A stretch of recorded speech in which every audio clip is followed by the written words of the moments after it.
затронуты.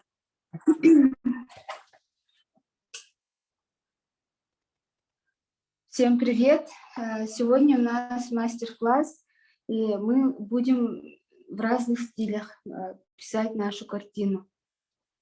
У нас сегодня будет, как в прошлых уроках, мы говорили, что авангардизм — это совокупность нескольких стилей, да?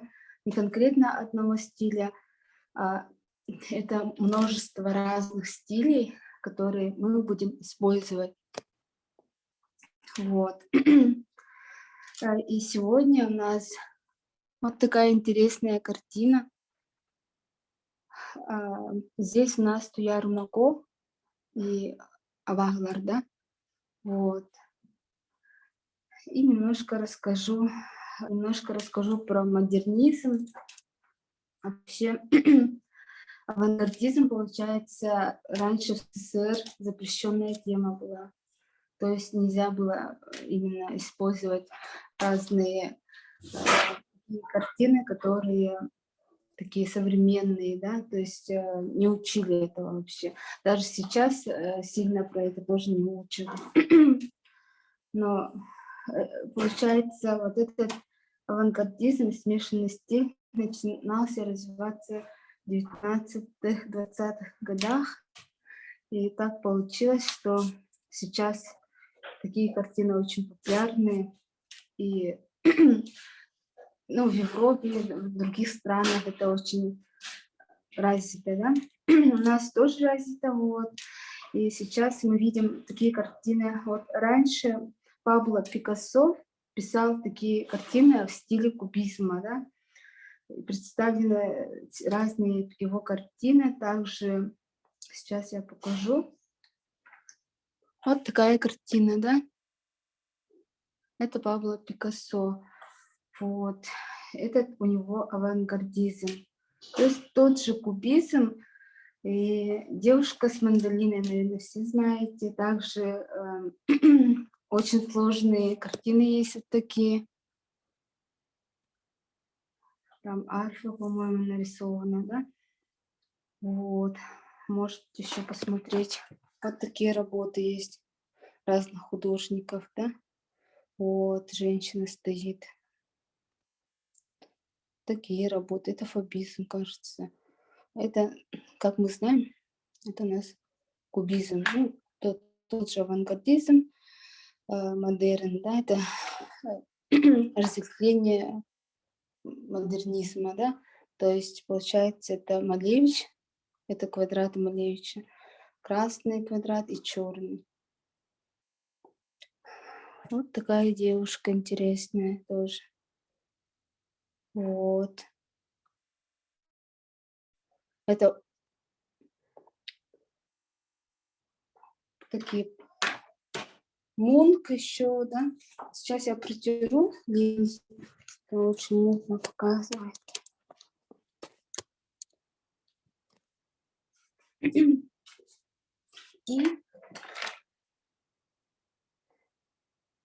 так, немножко сейчас расскажу про кубизм. Кубизм — это интересное направление модернизма, да? Вот. То есть считается, очень много направлений есть в модерне, да? Там фобизм, кубизм, там очень много различных, они разветвляются. И, конечно, вот все равно это и авангардизм, да? А абстракция — это тоже один из этих стилей. Вот. То есть разные примитивы, там треугольники, кубизмы, да, разные сложные, можно показывать. Экспрессионизм, да, вот про это немножко хотела рассказать. Экспрессионизм — это можно отнести к ним такие картины. Вот. Также экспрессионизм — это тоже чувство, показывает художник, что он ощущает. Вот. И давайте начнем. Мы можем нарисовать похожие. Вот, смотрите, можно вот немножко какие-то какие формы делать, линии, да, разные. Вот, подчеркивать, как 3D, да, объем какой-то показывает. Видите? Все это можно разные формы увидеть, да? Не только куб, да, вот куб нарисован. Можно полукруг, там, цилиндр увидеть. Все это, конечно, очень интересно, да?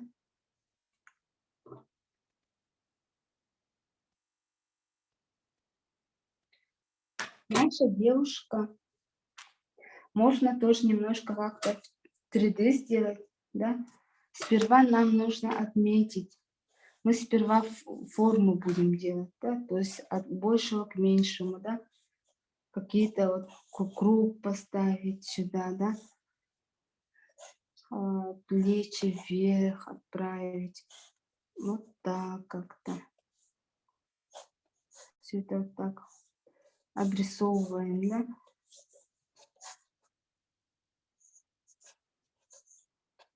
То есть у нас именно будут немножко кубизм, разные вот стили совмещенные. И наша свинья, которая вот здесь будет, да, тоже можете показать именно какими-то кубическими элементами, либо треугольниками, цилиндрами, да. Такие картины очень, ребята, интересные. Не обязательно показывать именно весь этот рисунок, который есть на картинке, да. Можно какие-то просто похожие формы сделать. Мгм.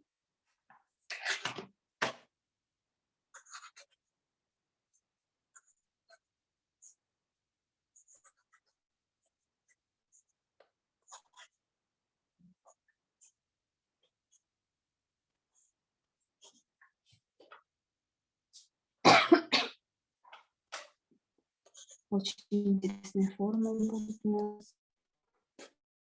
Нужно добавить. Надо показать одежду.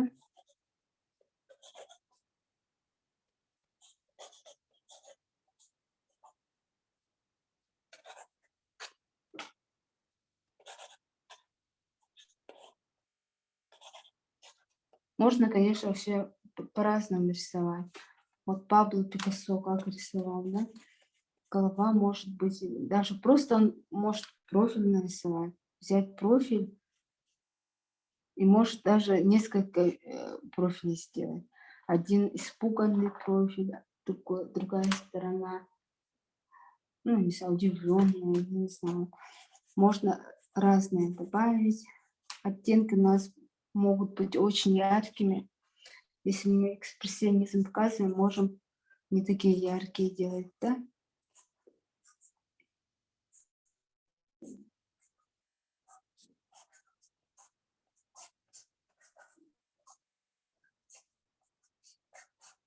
Старайтесь придерживаться разных прямоугольников.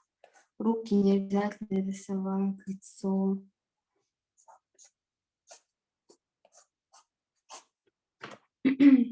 Можете делать только намеки.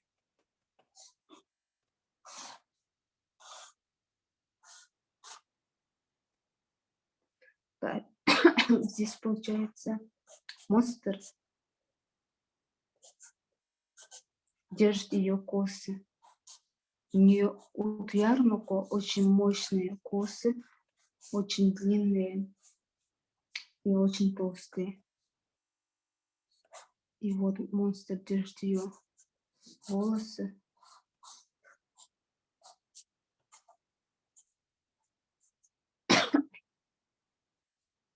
Мгм. Не обязательно все должно быть целое, да? То есть можно сделать так, что где-то может что-то быть отдельно, не обязательно присоединять.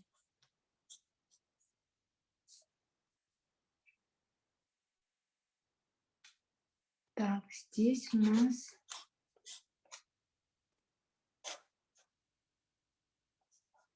можно даже так сделать, чтобы люди не сильно было похоже, да? Здесь можно как-нибудь какой-то объем надо. Обязательно нужно объем в кубизме показать, ребята. Можно также... Вам видно, да? Кажется, очень темно. Видно. Хорошо видно. Хорошо. Тут сделаем глаз. Конечно, очень хорошо кубизм рисовать именно по стилю, да? Пастельными масляными красками по холсту. Очень классно получается. Или по бумаге. Есть специальный картон, который разноцветный, да? Можно в эти картоны тоже именно по стилю рисовать. Но сегодня у нас будет, ребята, гуашь. Вот. И карандашом очень хорошо рисуется, потому что, когда мы рисуем карандашом, именно кубизм, мы можем так разные штриховки делать, да, и показывать объем. Так. Такой длинный язык у монстра. И очень такой острый клюв. Вот он, этот клюв.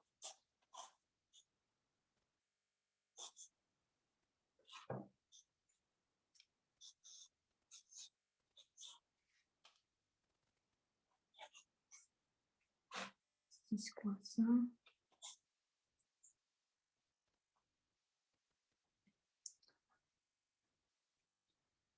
Лицо можете не обязательно прям конкретно рисовать, но можете даже интереснее сделать, да? А еще одна из самых известных картин экспрессионизма — это картина «Крик». Наверное, все знаем.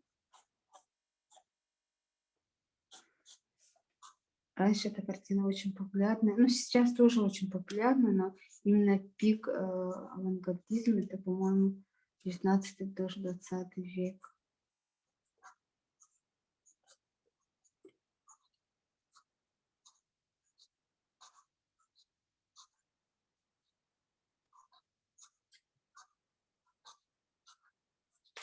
Не забываем показывать эмоции.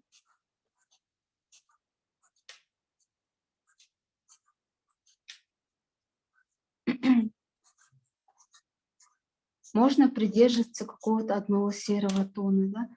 А можно делать так, что можно делать очень ярко.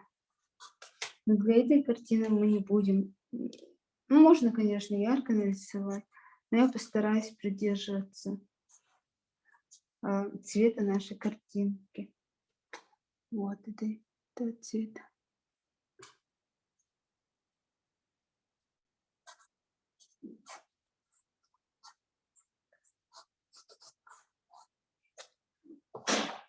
Вот так примерно мы сделали набросок.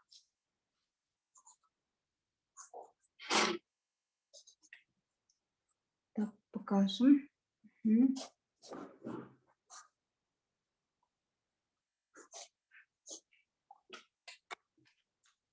И давайте начнем.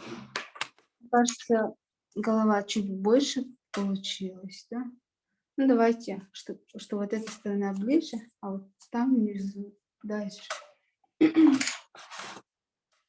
Сегодня мы будем писать такими кистями, как вот такие плоские, они прямые.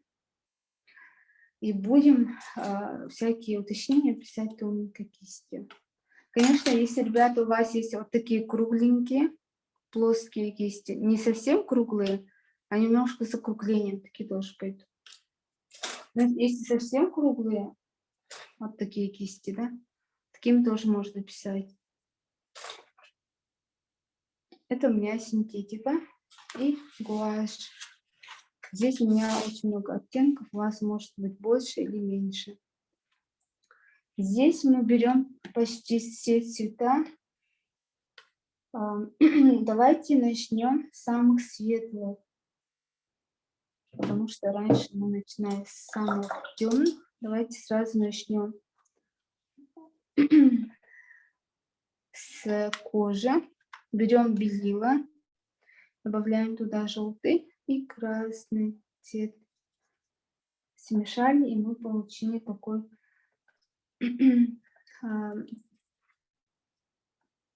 темно-телесный. Если телесный сильно темный, мы туда добавляем белый цвет. Вот в ярмарку лицо очень светлое. Совсем как цветом бумаги должно быть. Это описано в Аланхо, но мы не будем именно такой белый-белый делать. Но сделаем кожу посветлее.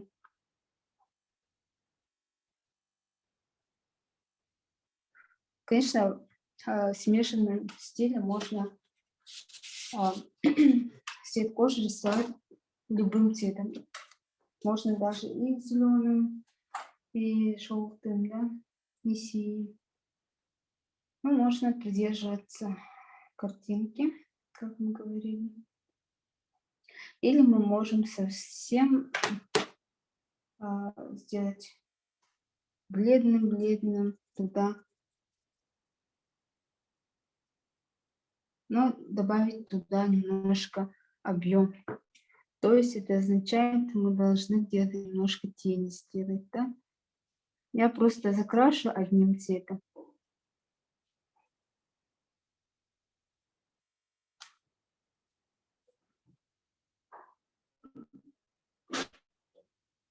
Все уточнения мы потом покажем. Также мы сразу рисуем наши ручки. Тоже просто набросали цвет.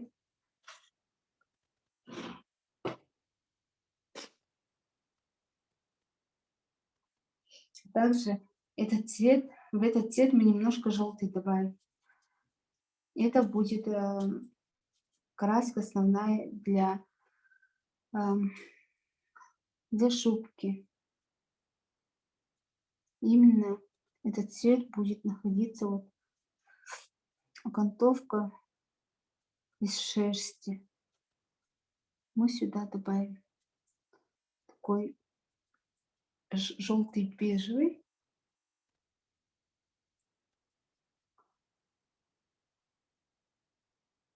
И начнем делать. Мы какой цвет увидели, туда накидали.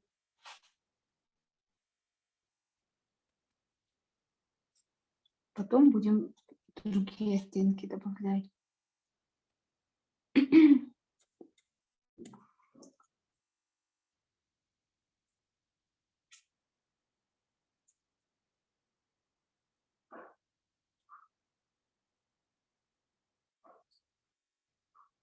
Так, в этот цвет я добавляю красный.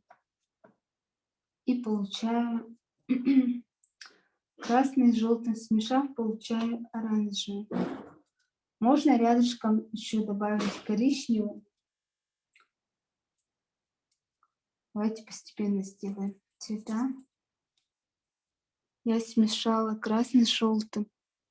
У нас получился такой оранжевый. Этот цвет уже сюда бросаем.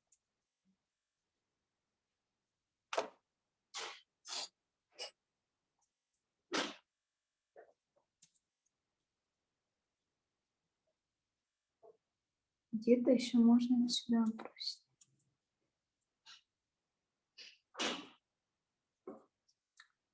Обязательно нужно будет показать тени. Сейчас будем теневые рисовать. Где-то немножко здесь набросаем. Где-то внутренняя часть видна. И сюда я добавлю коричневый с краснинкой. Это у вас может быть просто коричневый с добавлением красного. И получается вот это именно внутри теневая будет. Старайтесь углы острыми рисовать.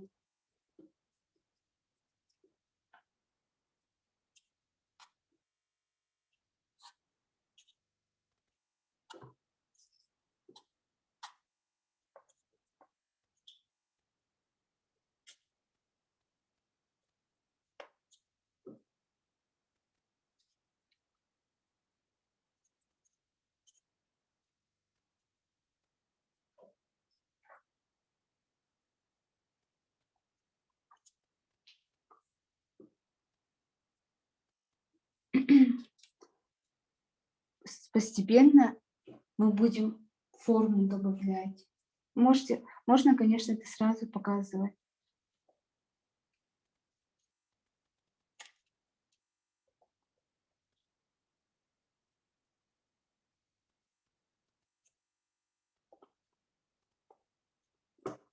Мгм. А также такой же цвет у нас будет вот здесь. Всякие цилиндры могут присутствовать. Тогда мы показываем обязательно. Где-то начнем осветлять, где-то будем затемнять.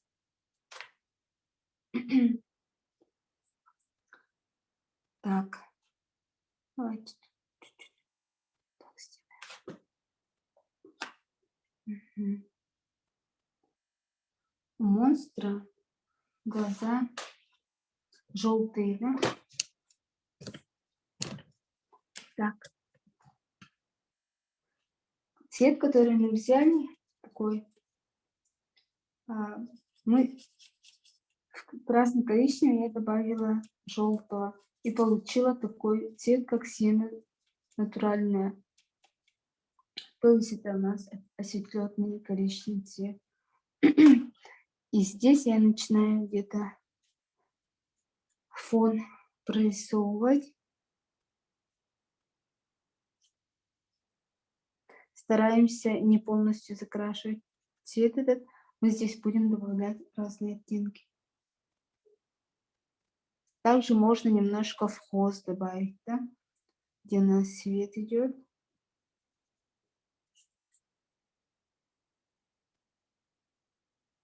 Там еще очень светлый будет желтый. Где-то можно в клюв, да? Клюв у нас такой большой получился.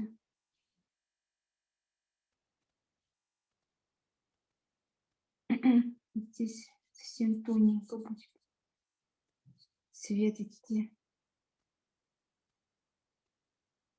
от девушки. Мы будем делать цвет такой рефлекс.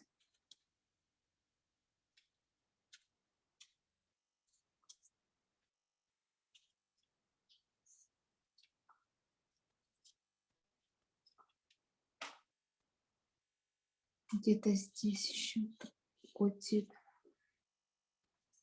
прорисовался.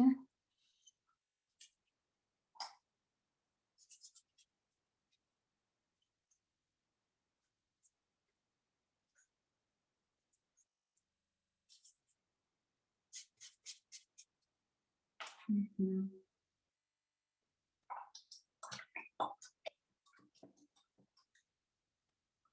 Да, этот цвет также можно использовать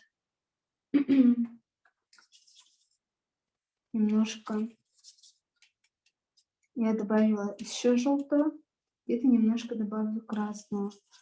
И такой яркий оранжевый у нас получился. И этот яркий оранжевый мы будем использовать вот здесь, да?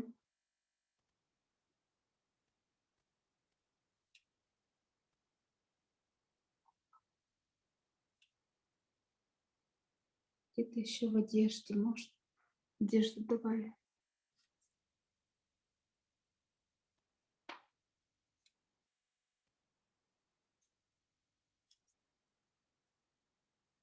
Где-то еще здесь краснее, да? Где-то в предплечье можно добавить цвет оранжевый.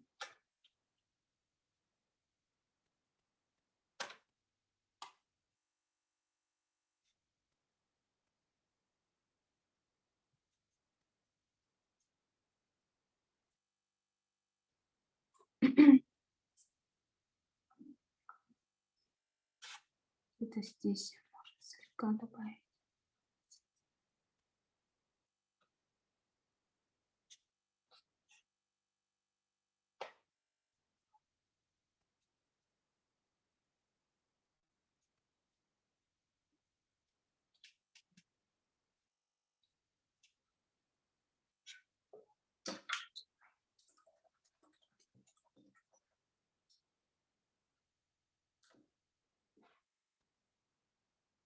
Беру желтый цвет, будем глаза просто желтыми делать. Монстра загорелись глаза, монстр хочет скушать, да? Не знаю. Здесь можно еще где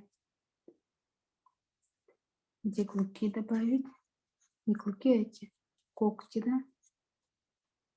Показать. И здесь видны когти. Тоже можно добавить.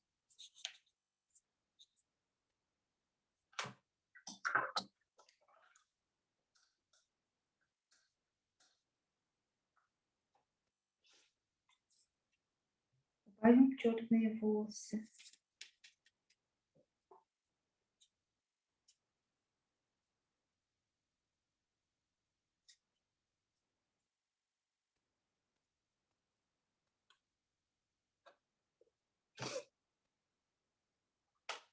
Я пока сразу добавлю этот черный цвет, а потом буду делать уже копье.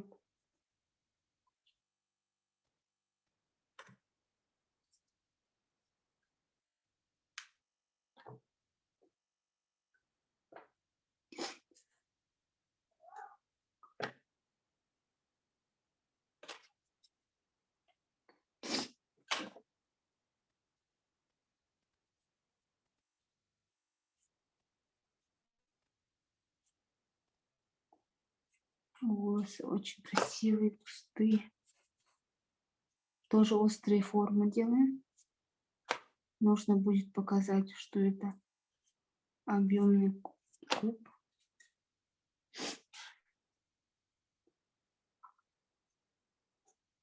Можно просто так кубиками рисовать.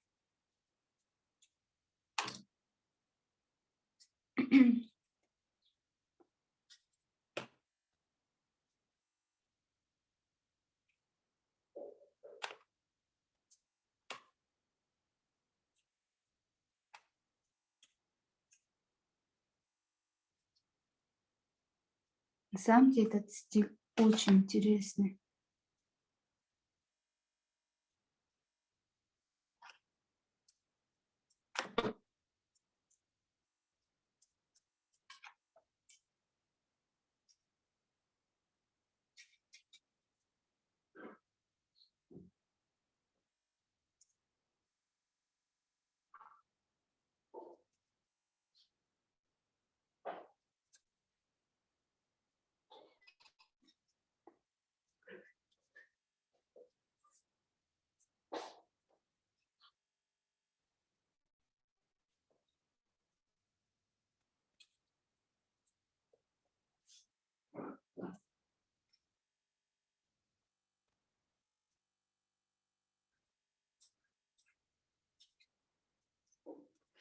И кончик, хвостик, да?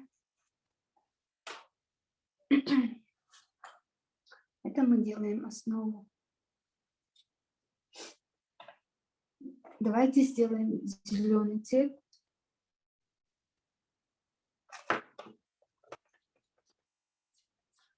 Черный я добавила зеленый и получила темно-зеленый.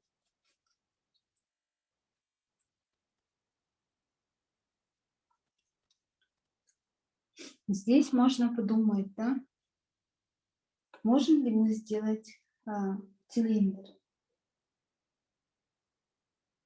Давайте так сделаем. Или просто линию. Какую-нибудь объем, да? Можно разные мазочки делать. И мазочки должны быть видны.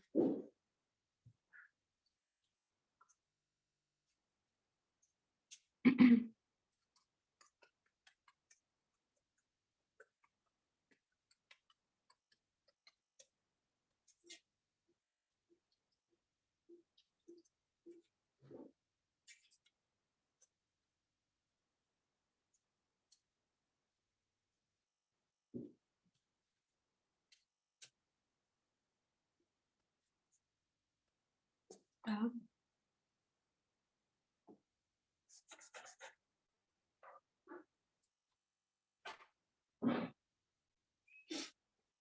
Где-то можно слегка сюда добавить.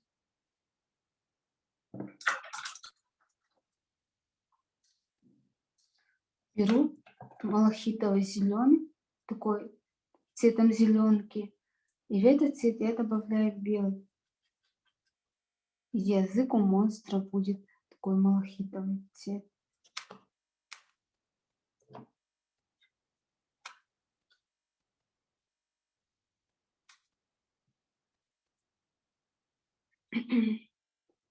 Такой малахитовый цвет будет еще много где.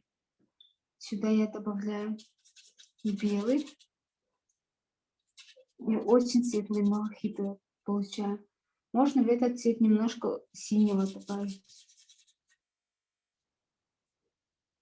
И начинаю местами накидывать цвет, примерно где вижу. Этот цвет еще где-то внизу. Не очень видно, кажется.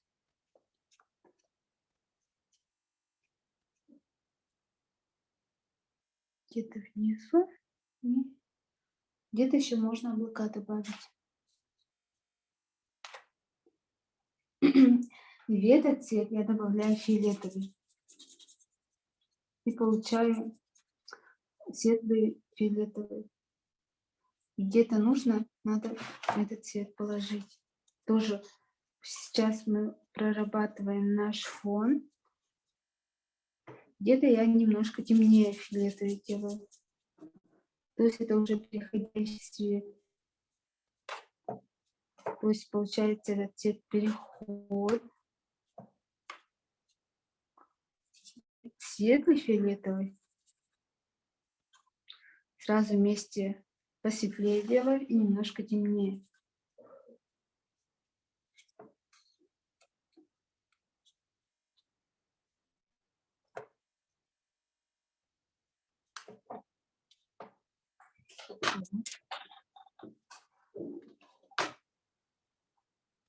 Темный фиолетовый сверху положим.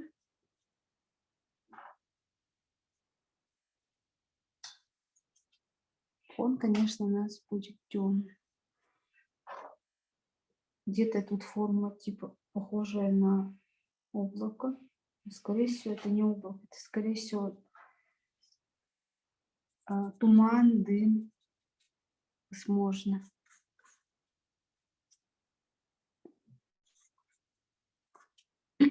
Так, внизу у нас еще немножко где-то просвечивает. Давайте здесь облако из газов сделаем. Сюда я добавляю синий. В синий я добавляю опять же белый. У меня получается вот такие цвета.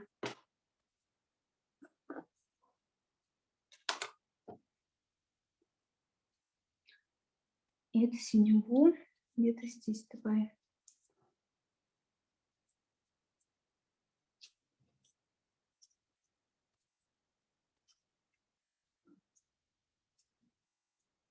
Прямо просто закругляем. Сюда я добавляю отдельно белый. Начинаем это все закрашивать. Такой цвет. Немножко смешался где-то зеленым основой. Ну, не основой, а этим. Можно где-то немножко розовенького добавить. Видите, где-то розовый добавил сюда. Где-то можно такой синюшный розовый, холодный розовый добавить местами где-то здесь.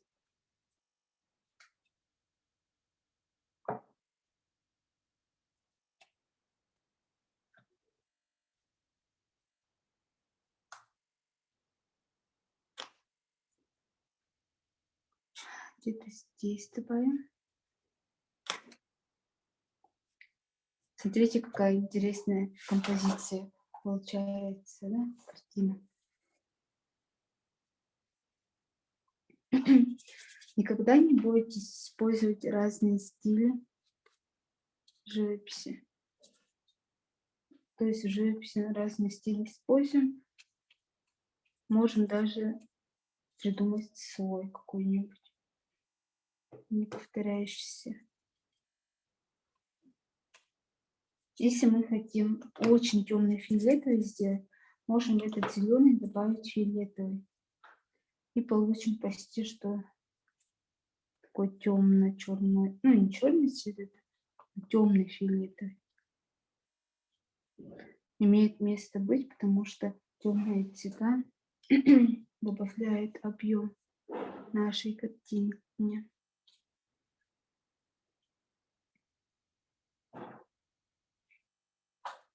И за счет объема наша картина становится, то есть за счет темноты объемнее.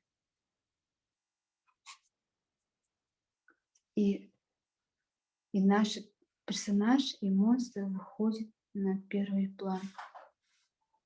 То есть наша девушка должна быть, наша героиня в центре. То есть первое, что должно бросаться в глаза, она, а потом уже монстр, да? Вот эта темнота нам поможет.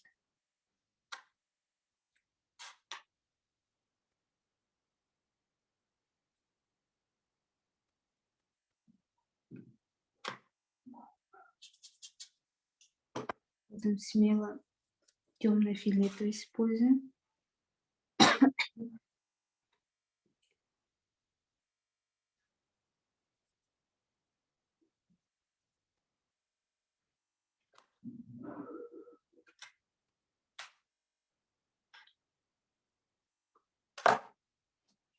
Так, это немножко осветляем. Можно сразу туда добавить немножко еще светлее фиолетовый цвета.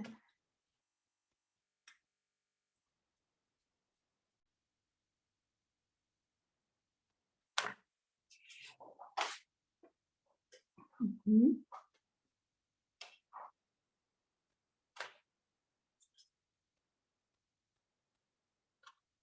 Так, где-то здесь.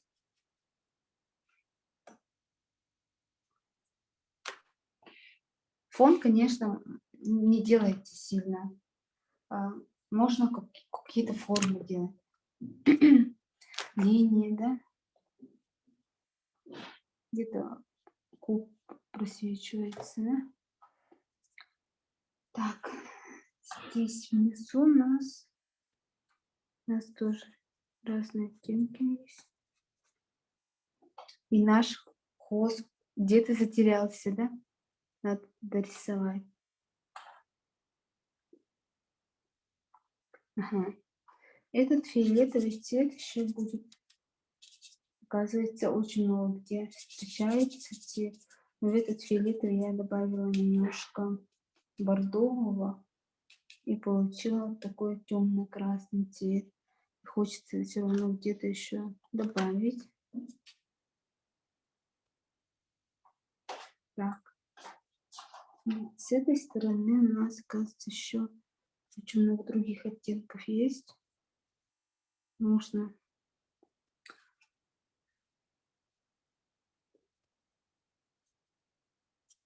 это здесь добавим. Где-то зеленый играет. Можно немножко отойти от картины, чтобы издалека посмотреть.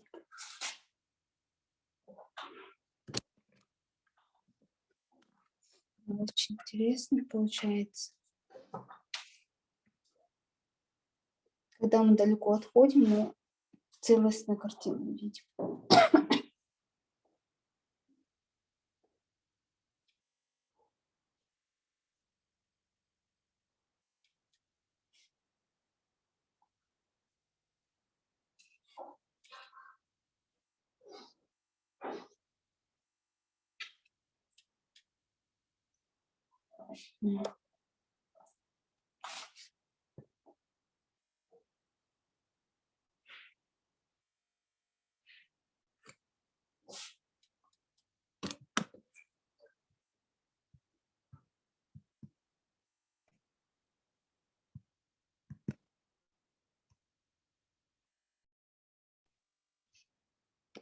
Здесь у нас так. Хочу приблизить. Невозможно, да, в зуме приблизить рисунок.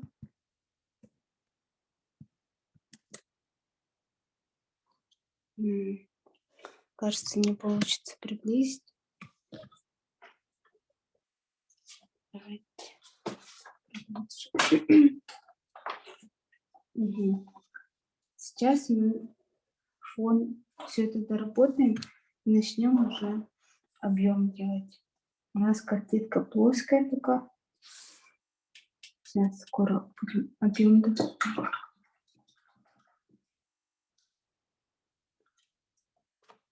Также, опять же, эти же цвета, которые у нас были оранжевые, да, я добавила опять белый цвет. Немножко желтый и красный, да. Вот такой персиковый цвет еще будет здесь где-то находиться.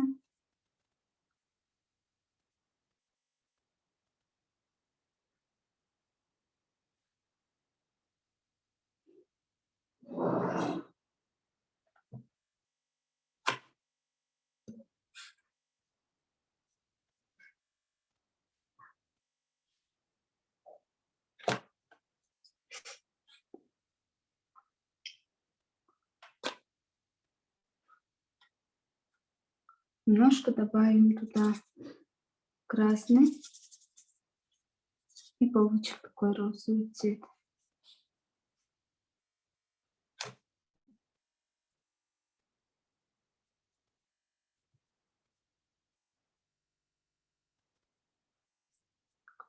Нарисуем здесь. Мгм. Так.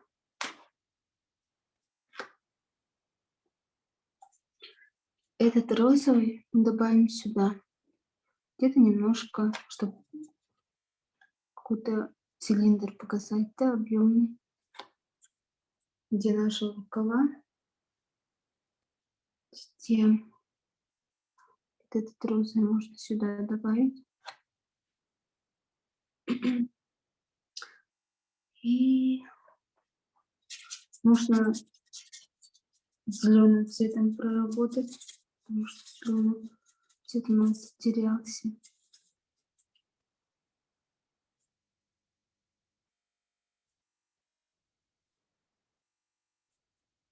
Это такой серовато-зеленый. И мы добавим сюда.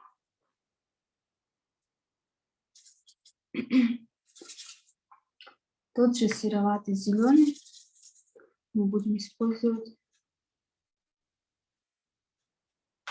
возле глаза монстра. Авокадо.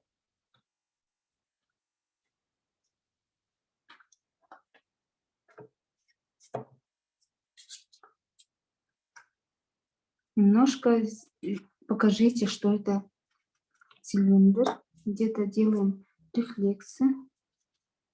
Показываем, что это округляется.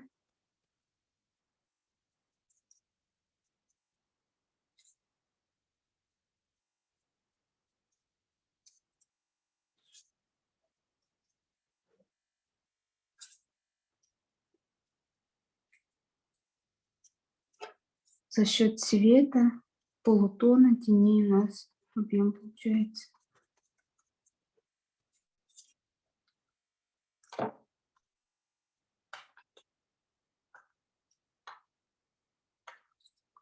Тоже в кубизме это нужно показывать. Ну, конечно, так, сейчас.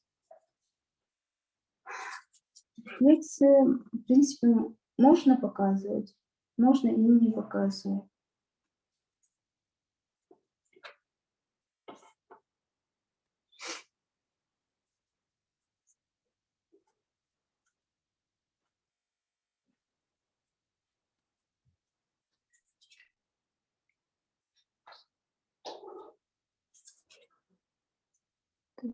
Это у нас хвост.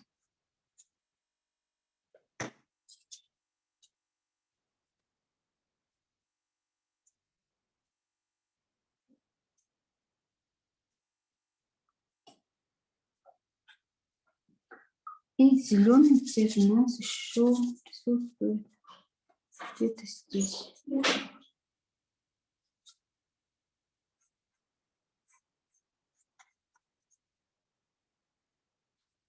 Где-то можно еще разные такие оттенки добавить. Главное, сейчас наша задача заполнить от белого холста. Можете использовать картон, да? Можно использовать бумагу. Писать на холсте, ребята, очень классно.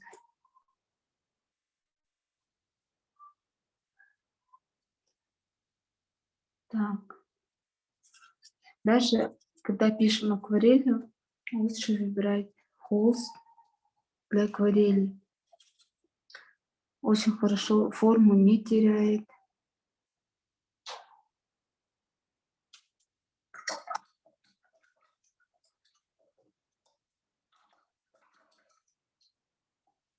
Можно еще на картоне писать. Гуашью, акварелью. Ну, картон лучше должен быть. Ну, акварели лучше не надо. Акварель, да, именно для бумаги подходит, для холстов под акварель. Гуашь подойдет для этого. Есть. Я не знаю, доктор, где. Тань, подождите минуточку, пожалуйста. Доктора. Доктора.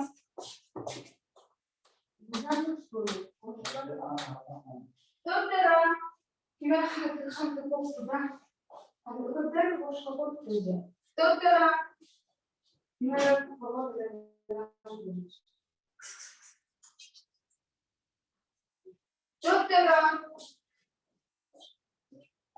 Allah tutuyor direkt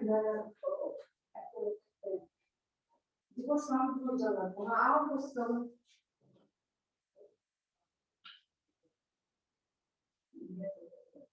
Доктора, ты что убегаешь? Убежала, да? Она говорит, да? Что куда убежала? Ты что тут делаешь, что ли?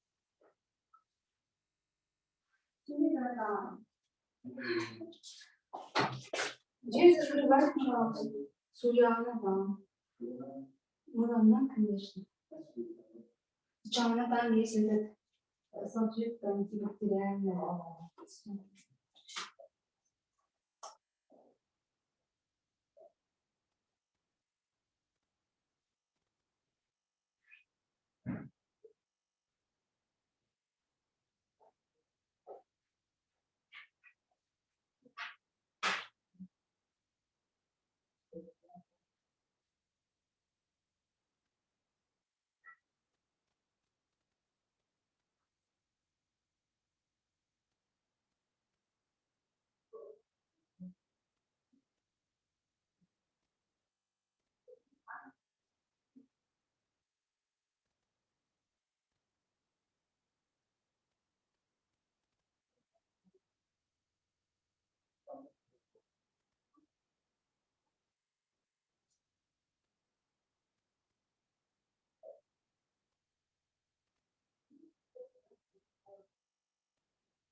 Извините, пожалуйста.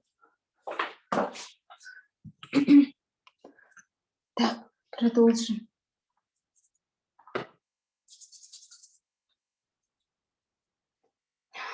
Так.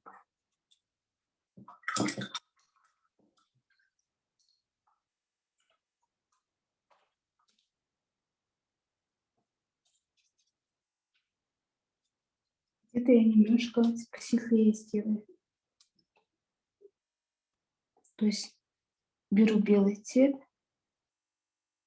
Тут уже смешались разные цвета.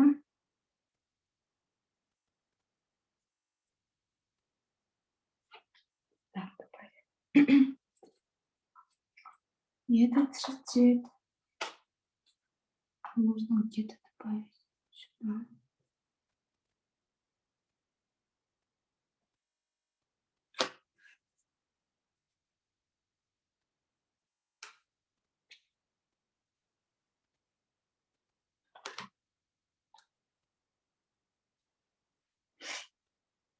Немножко сюда добавим синий. И покажем здесь. Здесь рука монстра. Лапа монстра. Где-то будет такой цвет просвечиваться.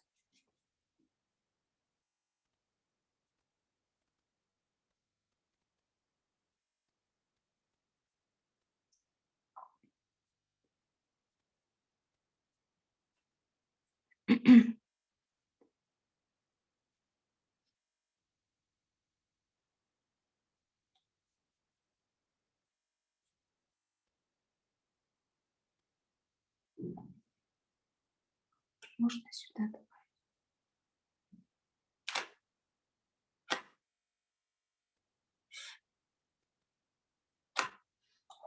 добавить.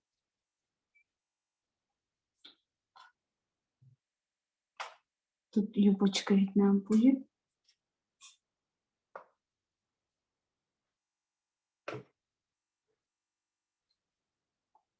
Нам остается дорисовать здесь. Немножко я синий цвет где-то добавлю.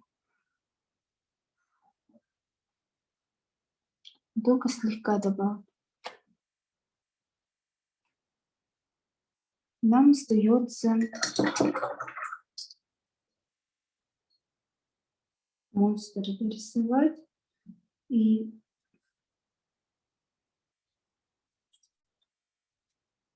так, сюда мы добавляем такой бежевый зеленый цвет.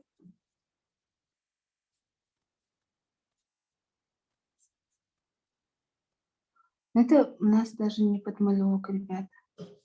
Пока мы не накидали, избавились. Немножко еще надо теневые добавить. Хватает теневых. Это еще можно тут зелененького добавить.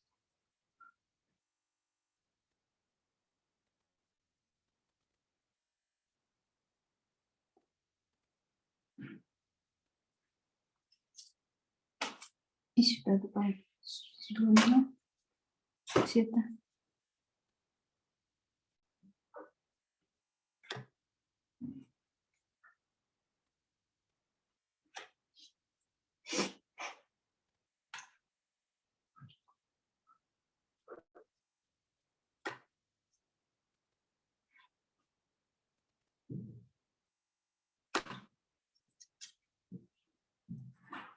Так.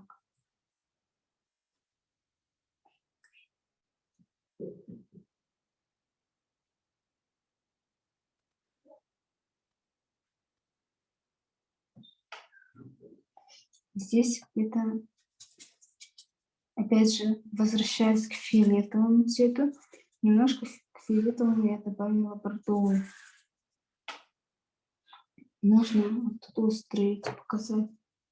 Даже не острые, так. Волосы монстра. Может быть острые.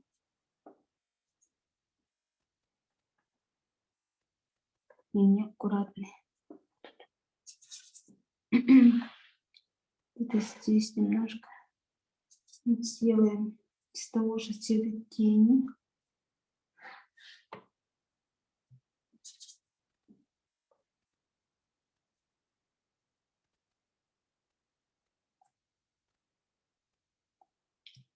Монстр.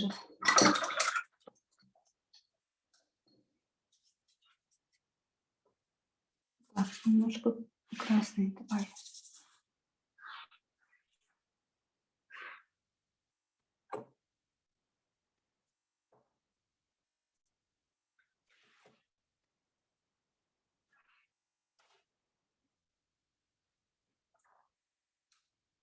Здесь тоже кругляшек. Клюв. Надбровные дуги нарисуем.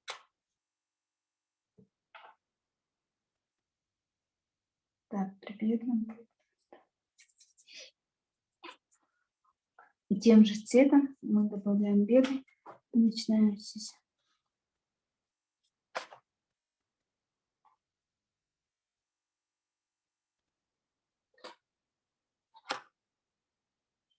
Угу.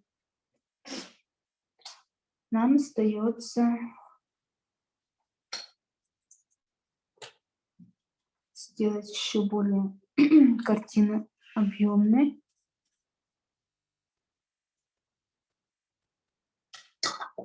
Уточнение. Так.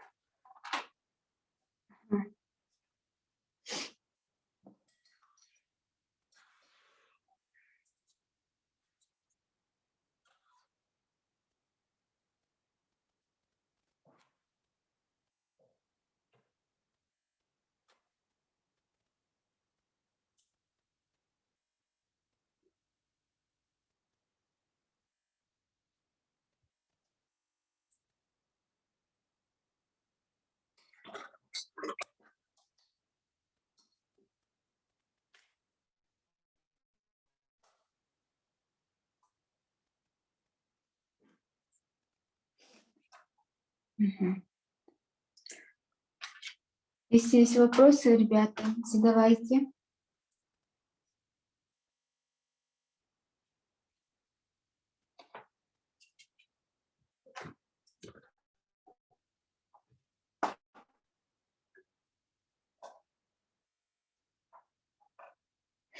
Можем еще.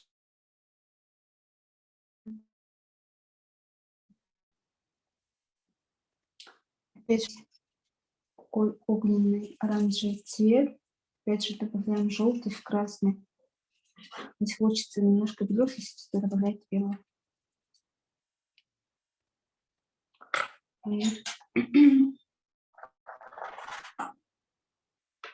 Сюда. Таким оранжевым.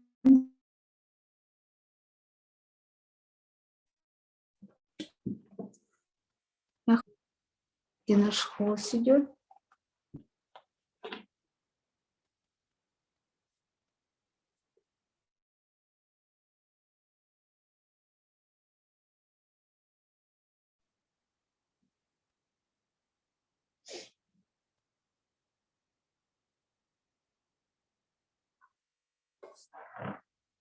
Так, сейчас. Ну, конечно, острыми надо сделать еще, да? Где-то здесь сильно закруглилось. Давайте немножко где-то поострее сделаем. У нас немножко опять теряется.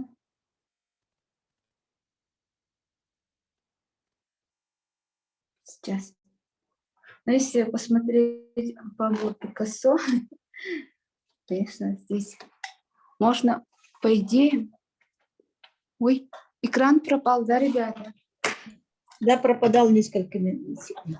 Сейчас видно, да? Сейчас видно. Ага, спасибо. Вот, смотрите, Пабло Пикассо можете, конечно, по-разному рисовать. Можно и... Ну, здесь видно, что несколько лиц, да? Можно и так сделать. Можно по-разному придумать, да? То можете свое что-то придумать. Вот тут вообще лица не видно. Можно вот так интересно сделать. Это очень интересная картина. Или вот, допустим. Да. Кажется, что просто рисовать. На самом деле сложно очень.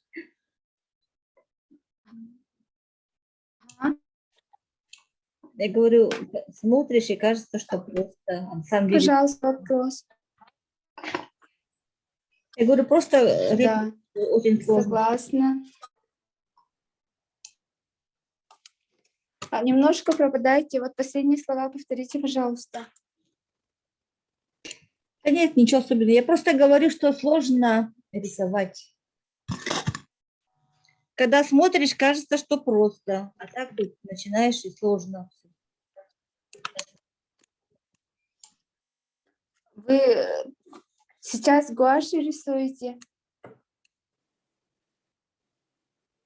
Да,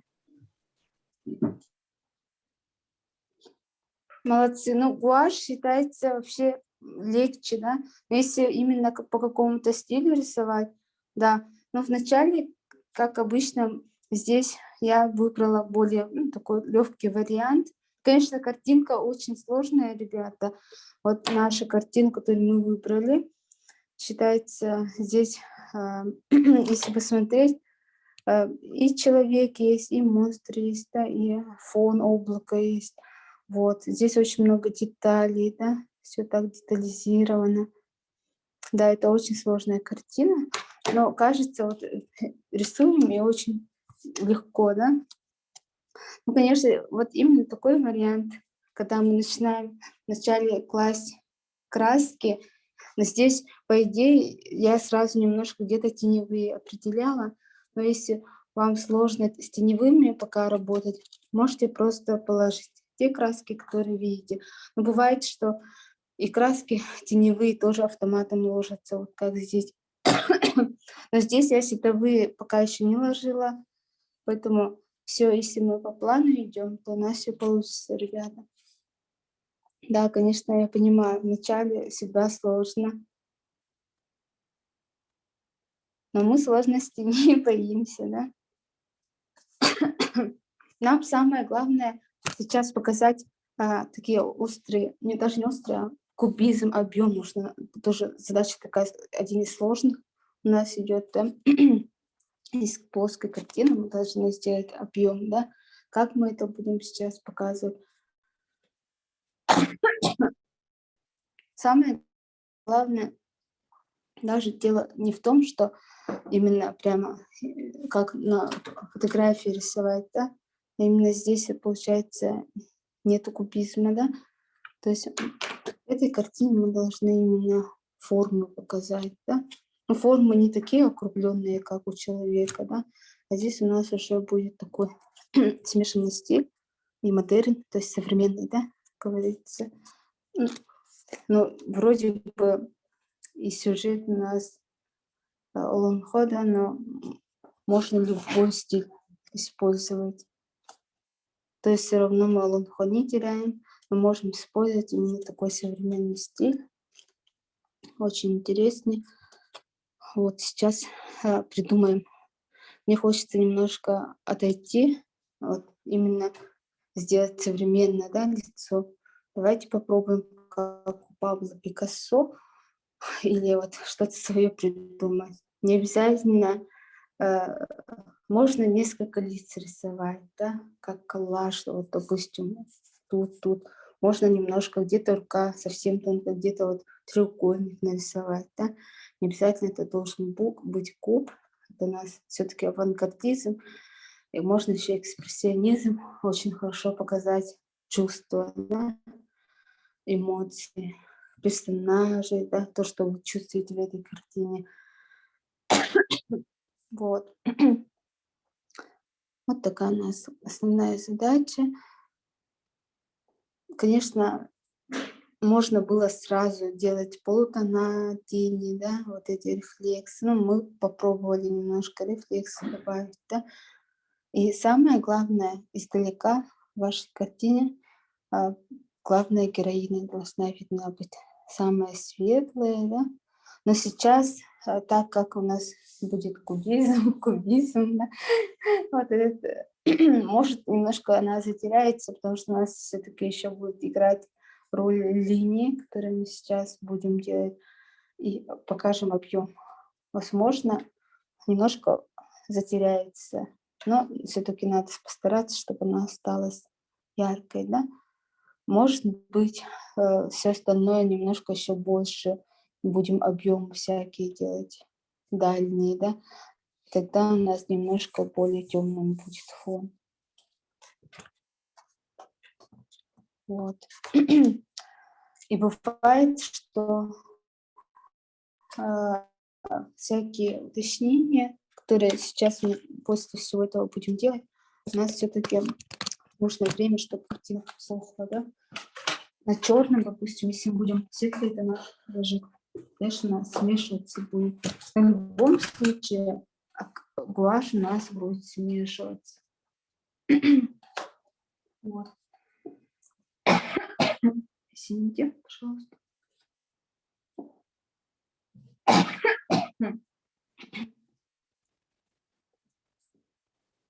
Так. Где-то, опять же, рефлексы добавляем.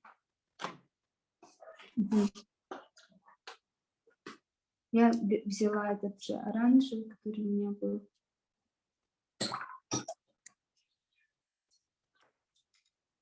Вот. Так. И начинаю вот этот цвет показывать. Но вот эти линии я постараюсь прямыми сделать. Острыми, угловатыми, потому что все-таки, если я буду закруглять, у нас другой стиль будет.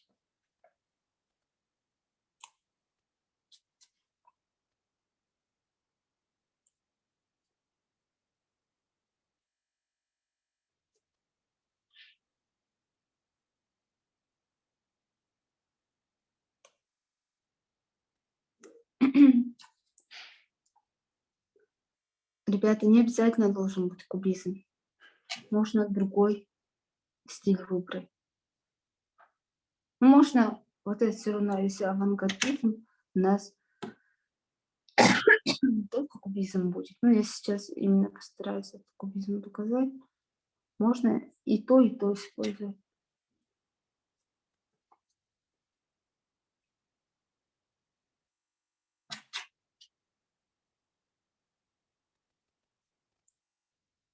Так.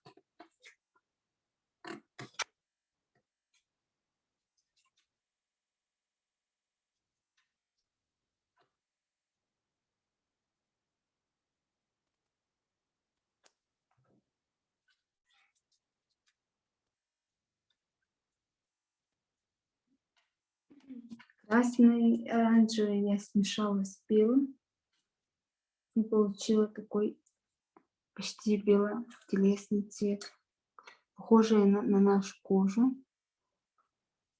И начинаю вот здесь делать объем.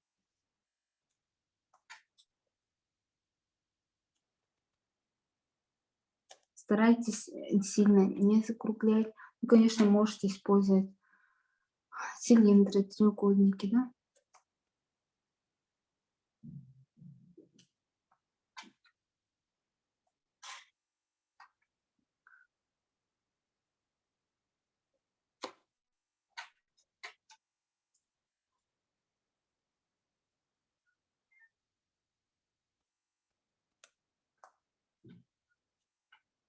Так.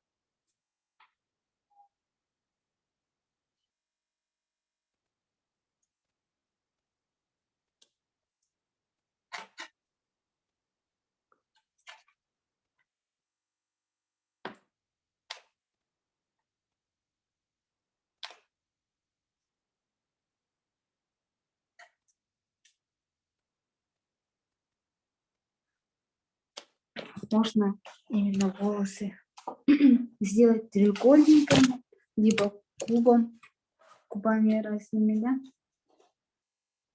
Тоже можно и то, и другое использовать. Сейчас подготовьте в синий, добавьте немножко белого, и в розовый цвет можете добавить тоже белого. Именно этими цветами мы сейчас будем делать волосы. Сделаем два цвета. Один пускай будет синим с белым, один розовым.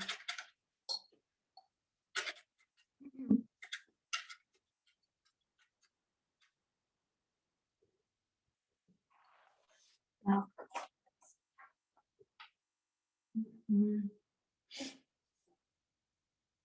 Сейчас подумаю, как можно это сделать.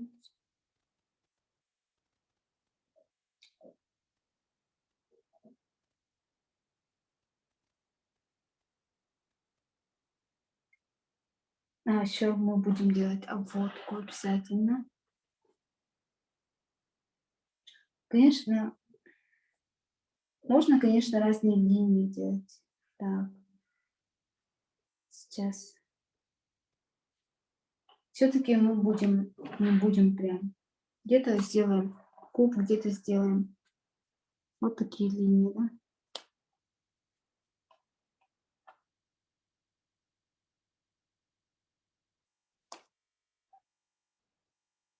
Сейчас я попробую.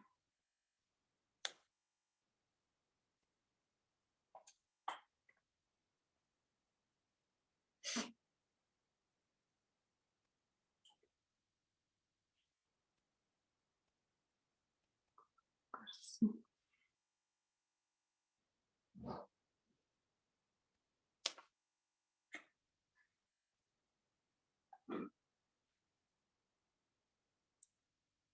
Можно как сделать?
Так.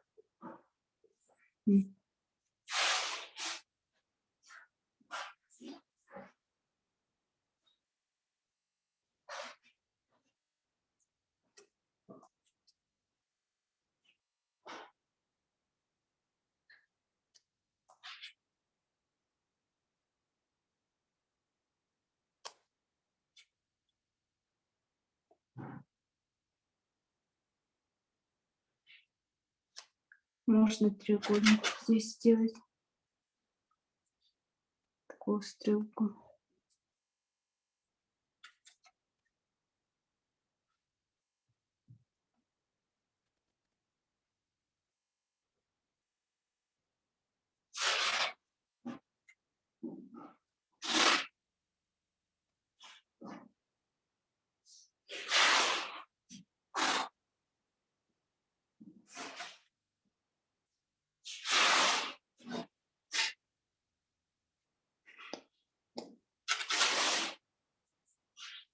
Если цвет у нас заканчивается, опять же заново краски берем.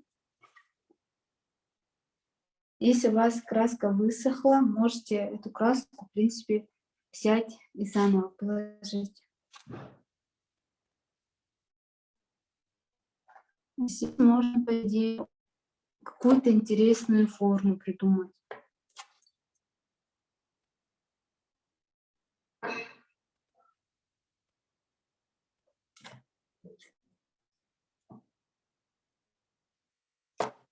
Сверху немножко так добавим. Можно это немножко синим скрасить. Где-то вот так сделать.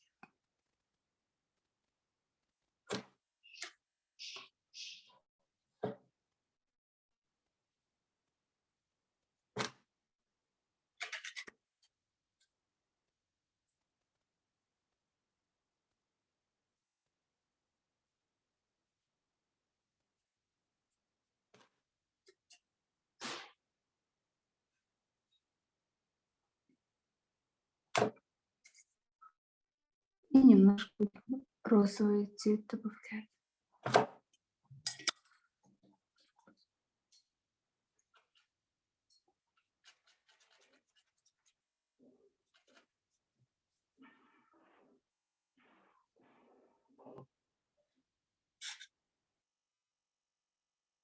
И можно сюда добавить.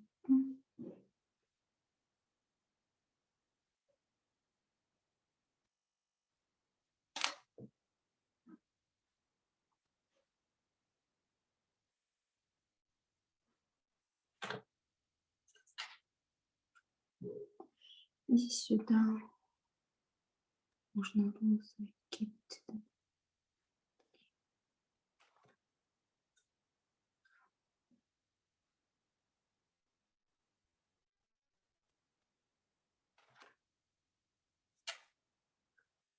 Немножко черный цвет уходит вдаль.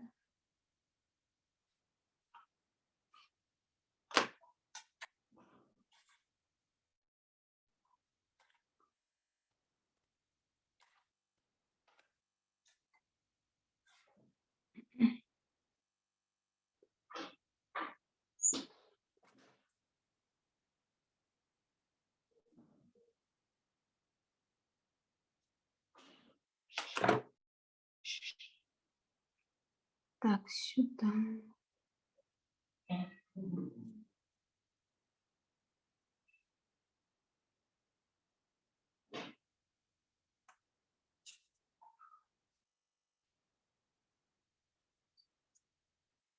Можно не обязательно полностью розовым делать.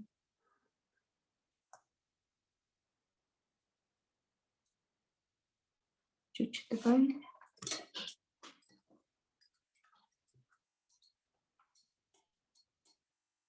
Так. Лицо можем немножко добавить объем какими-то оранжевыми цветами. Но все-таки можем слегка по-другому сделать. А как сделать, да? Интересно.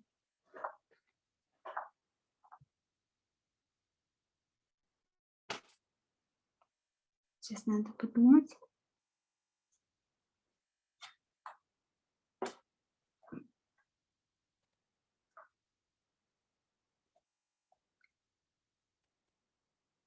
Так.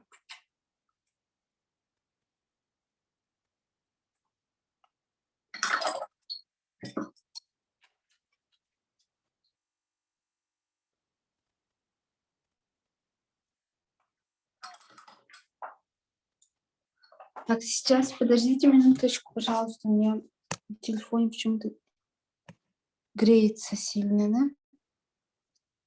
Экран пропадает.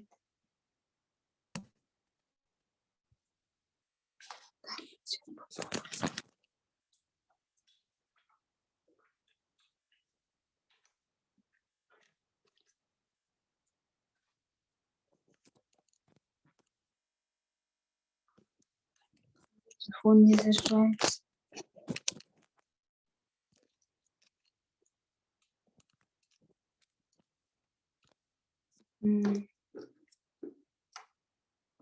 Давайте сделаем перерыв 5-10 минут. Я сейчас зарядку поищу другую. Не хочется зажаться телефон.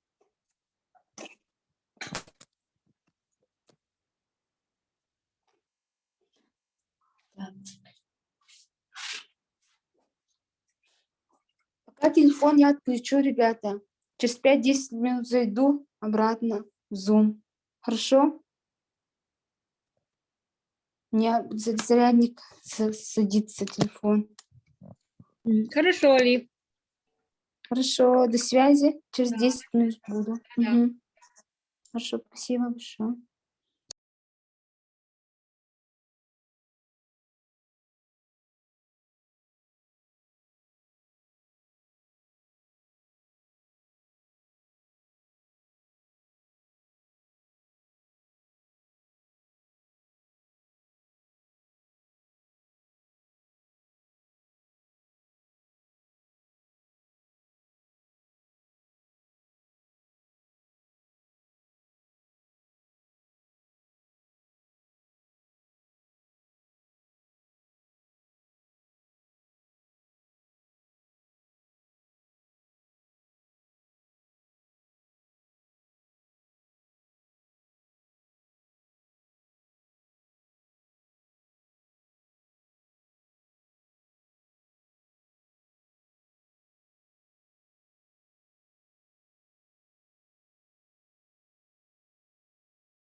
Всем привет.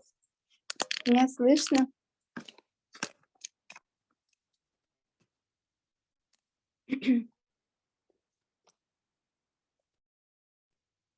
Привет. Спасибо, что добавили. Да, слышно. Ага, хорошо. Продолжаем.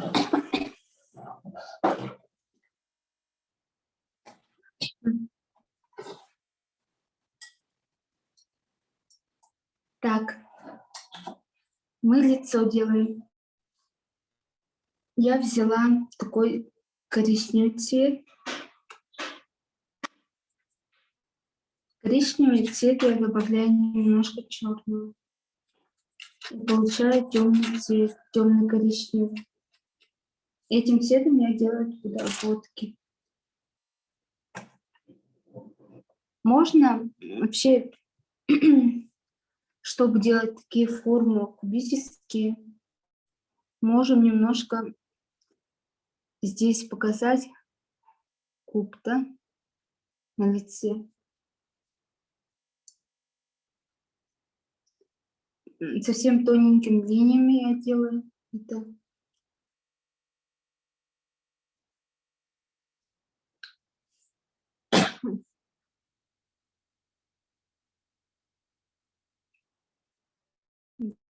Намек делаем на глаз.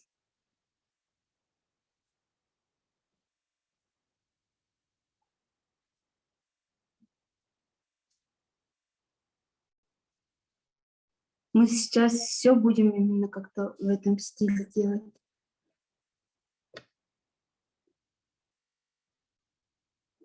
Вы можете... Так, что-то немножко плохо получилось, да?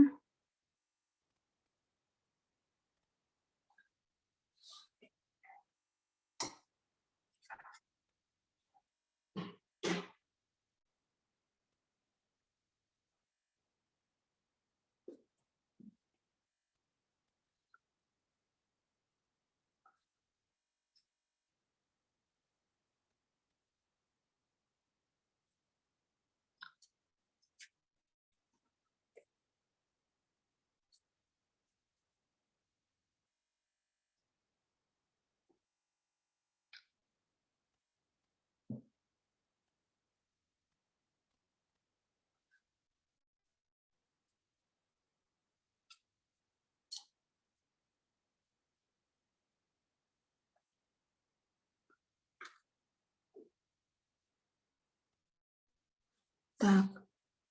Мгм.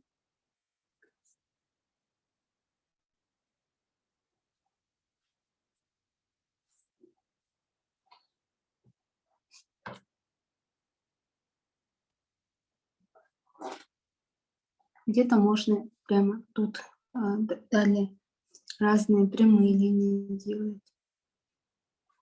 Это у нас не черный цвет, ребята. Это очень темный коричневый. Конечно, можно немножко посветлее коричневый сделать. Углы я добавлю плечо, сделаю немножко пошире. Такие угловатые сделаем.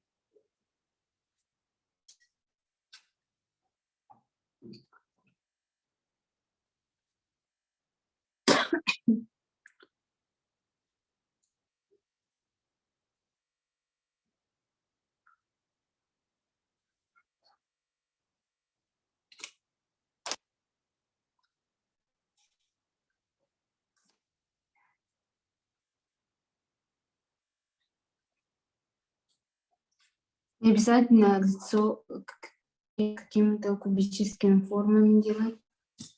Можно, конечно. Можно немножко смешать.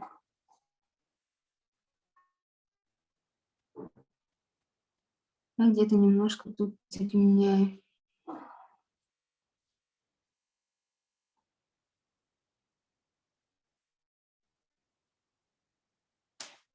Линии, ребята, не обязательно должны быть толстыми. Они могут быть тонкими и толстыми. И бывают линии или заметными. Хорошо?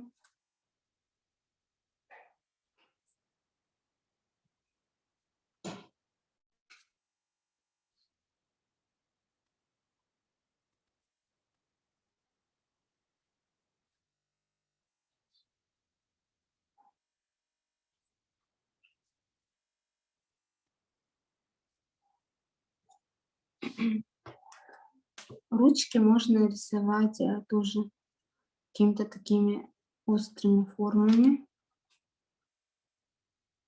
Какой-то только можно намек сделать.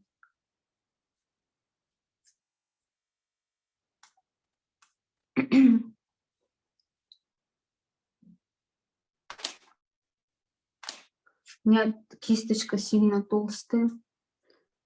Все равно можно еле касаться, но все равно получается очень толсто. У кого нулевки, старайтесь поменьше красок брать. Каждый раз опять же касаться краской, потому что в тоненькой кисти будет совсем мало красок.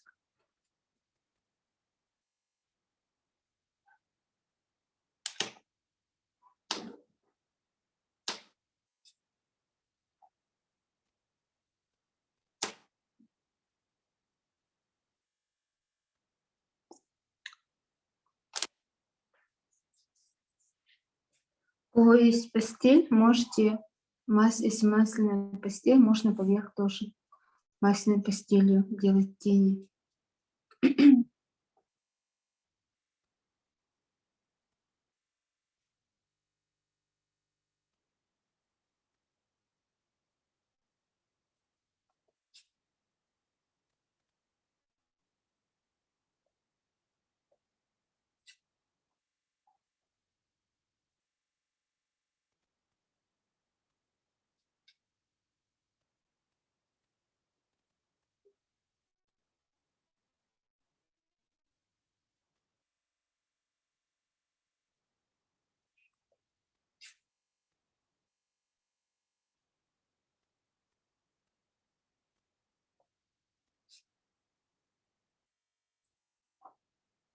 Тут можно так, тоненько-тоненько стараться. Где-то пускай линия будет толстыми, где-то еле заметными. Можно не соединять линии. Они могут быть где-то совсем чуть-чуть есть, а где-то вообще нет.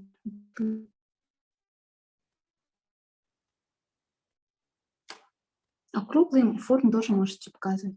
Это не обязательно прям. Где-то куб, где-то шар, где-то квадратики. Но еще в этих где-то куб надо еще показать. Обязательно. Допустим, вот здесь угол сделали, и здесь линию сделали.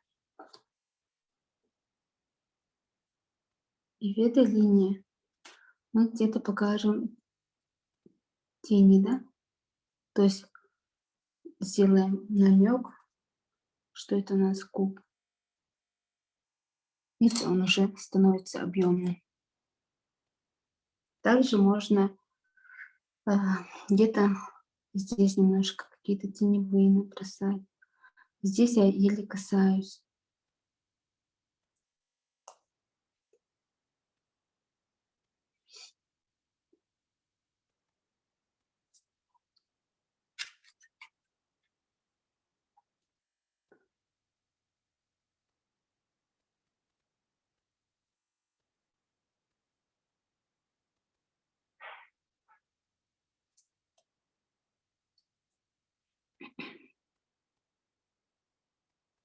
Совсем тоненькие линии.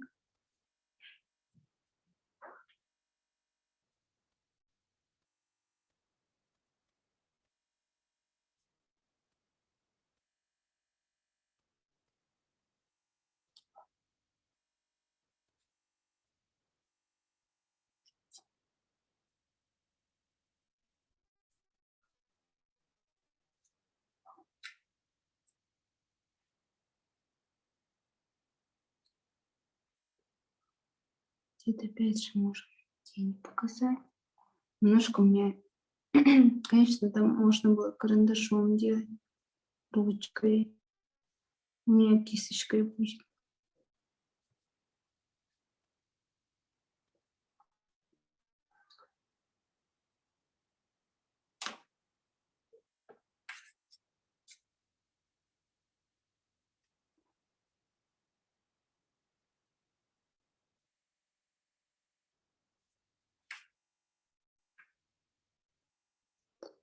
где-то совсем толстую фотку сделаю.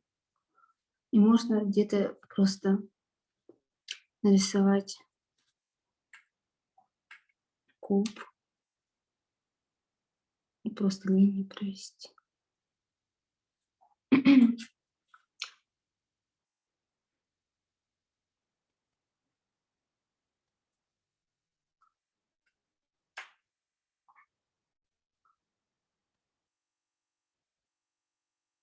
Здесь тоже немножко намек на куб пошел. Я показываю, просто дополняю.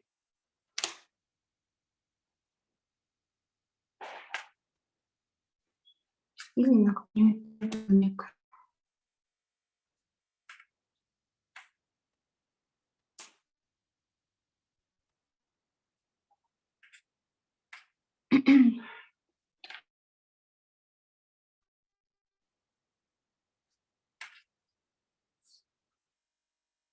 Опустила.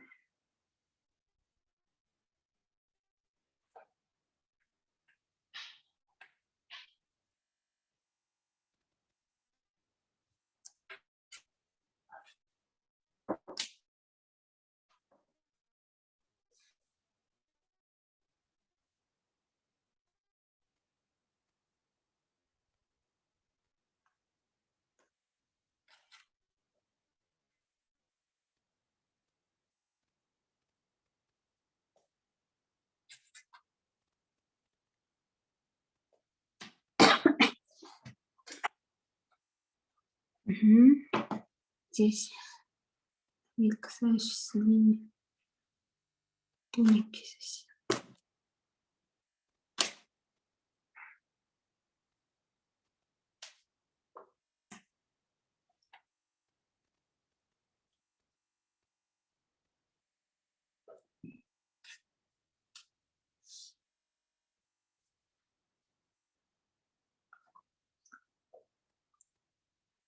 Так, здесь еще можно где-то куб показать, да?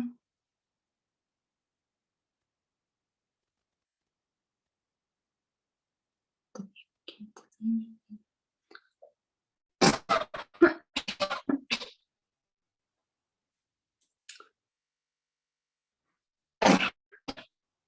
Извините, пожалуйста. Здесь тоже можно где-то намек на куб сделать.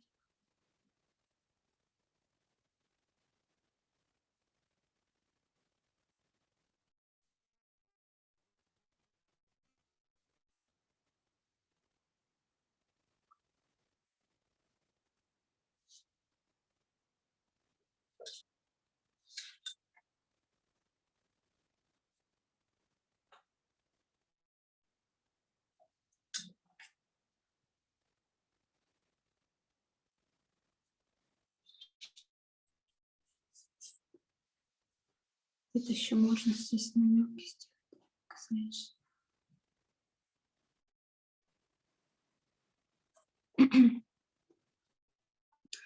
Самое главное показать одну грань, один угол куба. Не надо прорисовывать. Конечно, можно полностью сделать где-то, да, или прямоугольники разные. Можно треугол, который находится ближе к нам.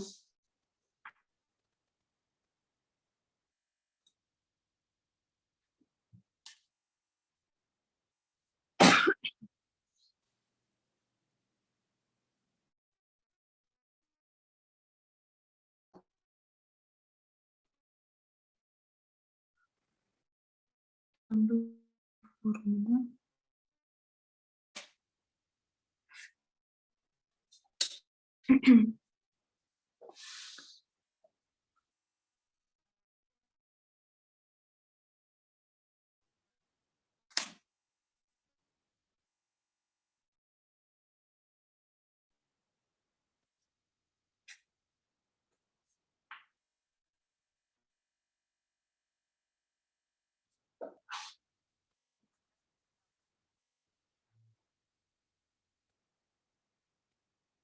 Можно разные узоры из сердечек сделать.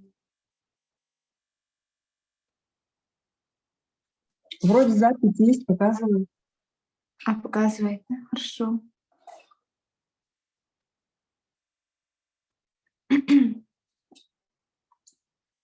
Так, здесь тоже можно показывать. Так.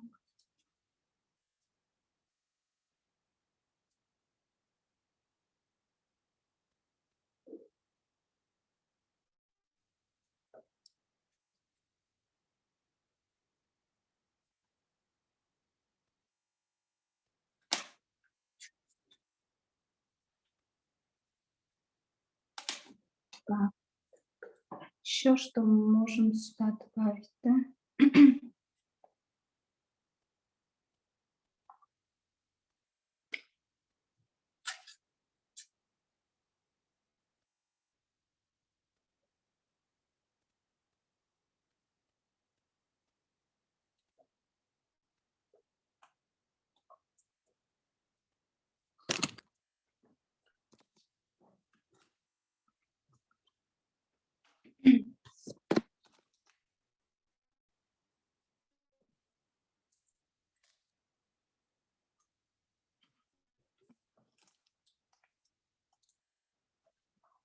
Так, сюда. Коричневый я добавила черного.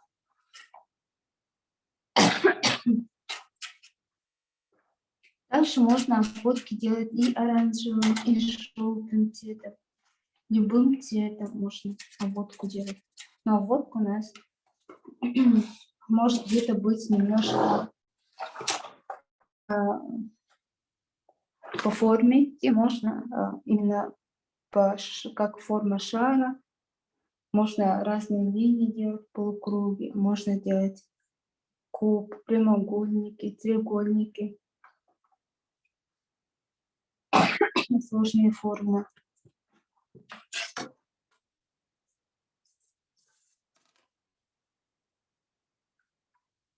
Сейчас мы будем нашего монстра рисовать.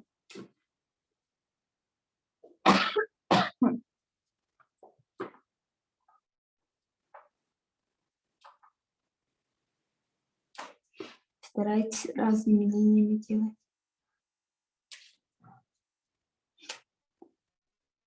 Монстра я сделаю много треугольников, цилиндров, прямоугольников.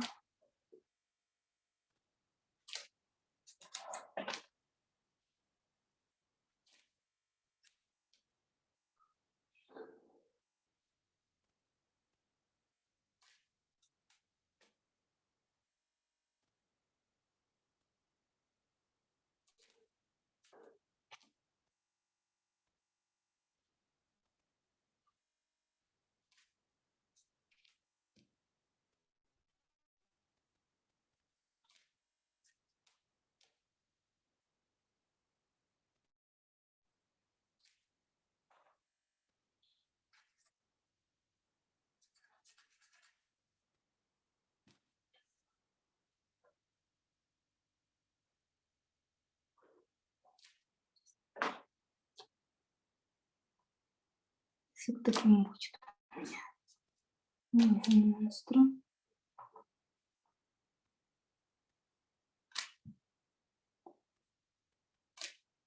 Здесь я такую покажу.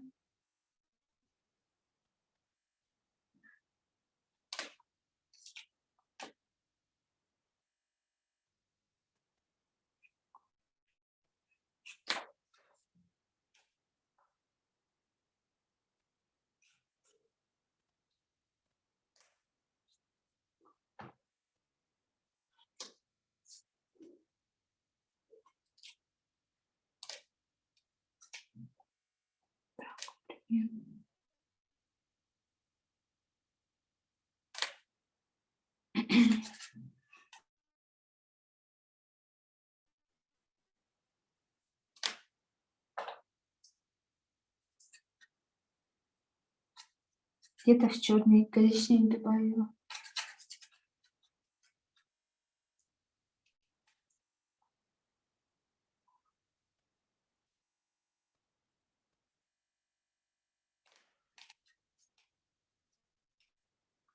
Так, здесь разные формы. Покажу чуть-чуть.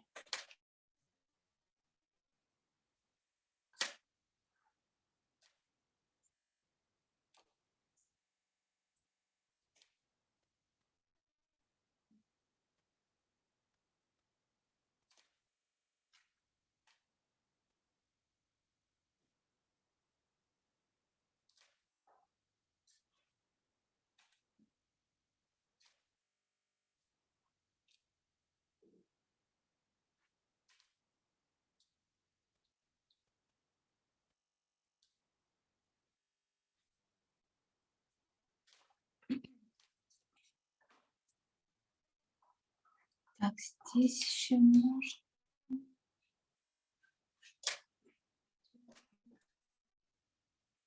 Маленько покажу. Тут треугольники покажу.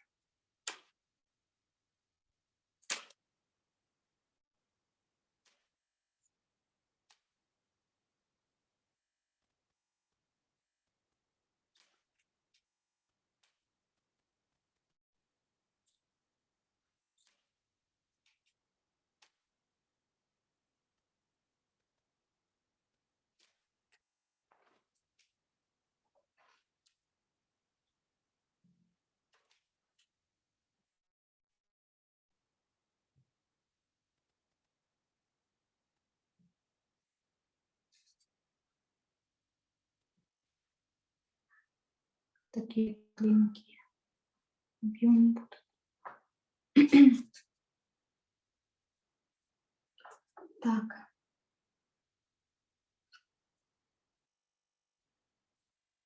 Здесь можно цилиндр нарисовать.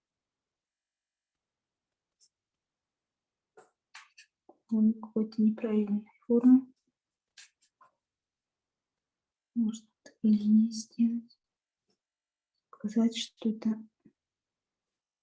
немножко округлено.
Это я углы подчеркиваю кубы.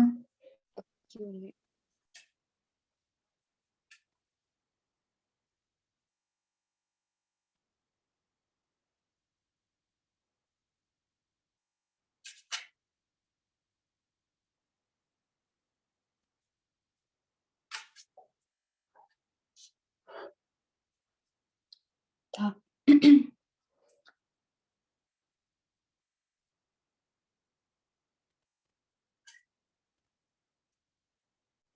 Какие-то круглые формы.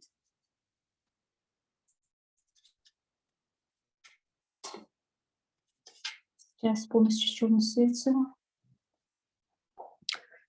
буду прорисовывать наши когти.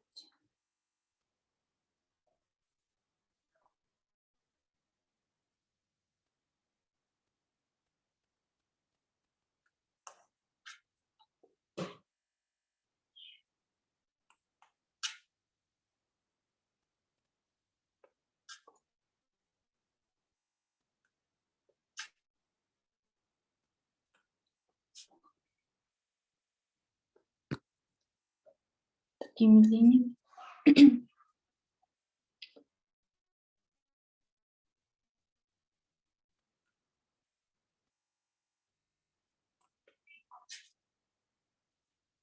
Так, и эта часть.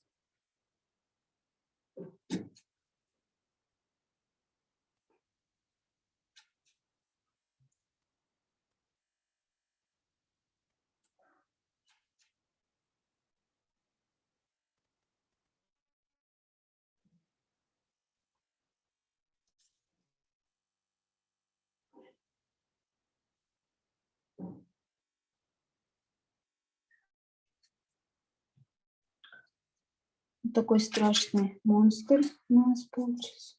Можно еще добавить где-то здесь когти еще добавить.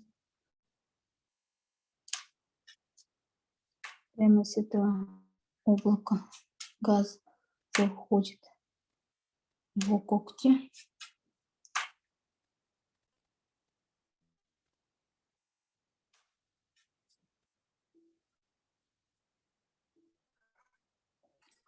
Вот.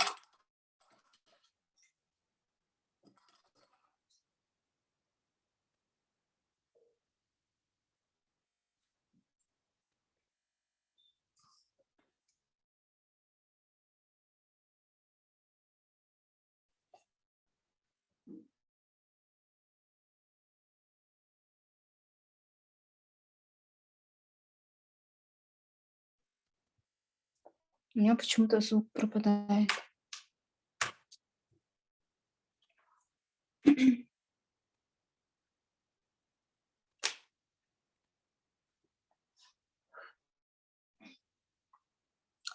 Так. Немножко зеленый.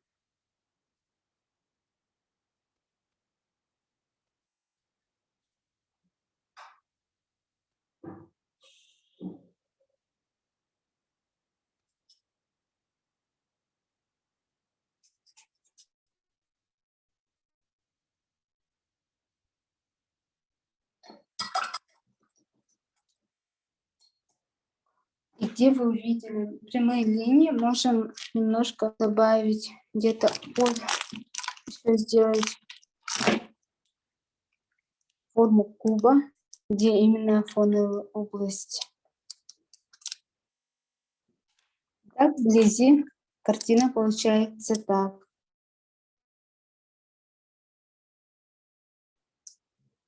Можете смотреть.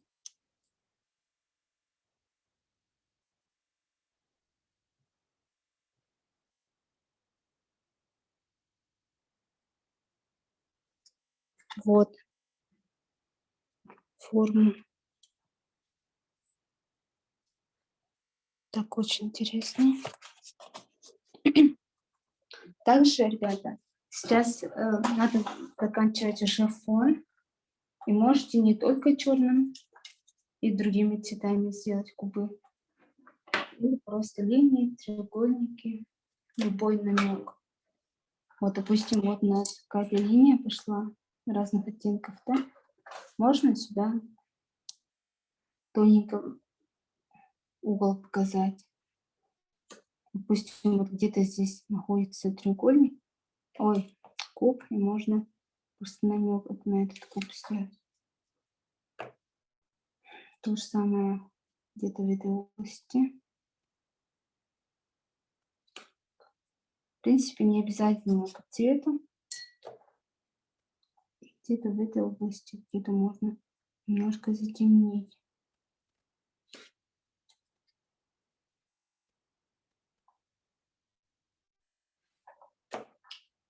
Не обязательно куб должен быть правильной формы. Может быть, где-то закругляется, да?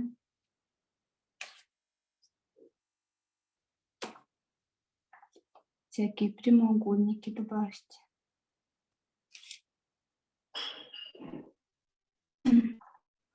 То есть это может быть внутри какой-то формы, еще есть какая-то другая форма, допустим.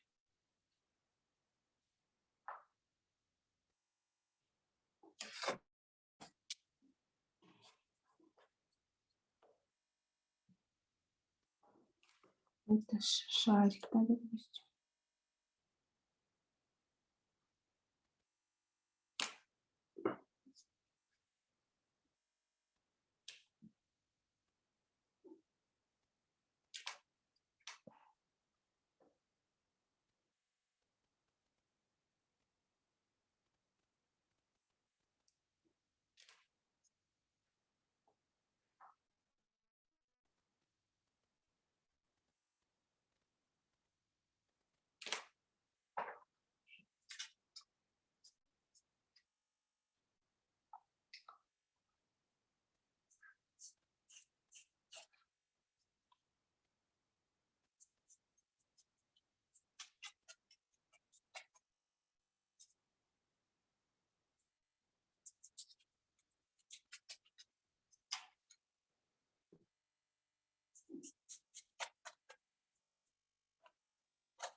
И линии делать грязные.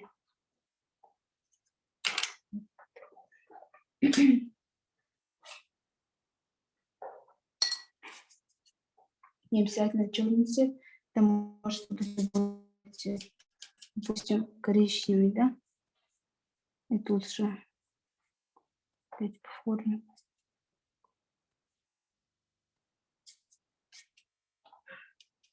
Такие теневые добавить.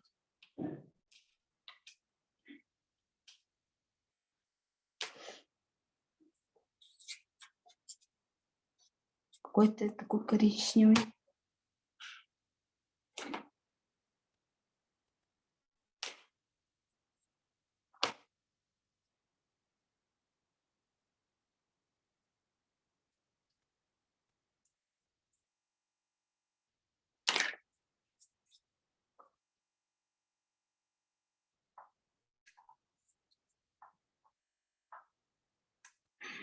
Так, где еще можно добавить? Где-то здесь. Где-то вот тут показать, да?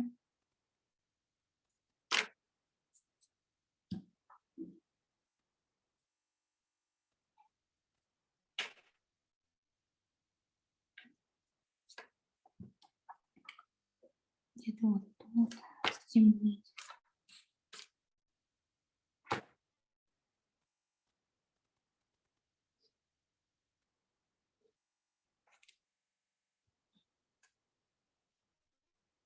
Где-то вот здесь стемнить.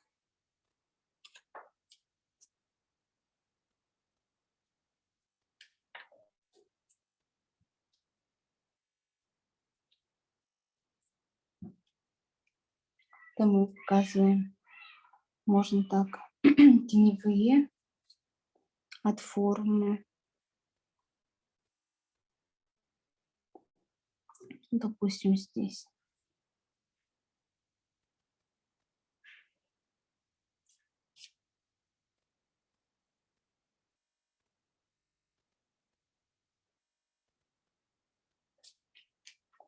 Видите, как интересно. Это еще темнее можно сделать. И мы начинаем замечать, что формы появляются, да?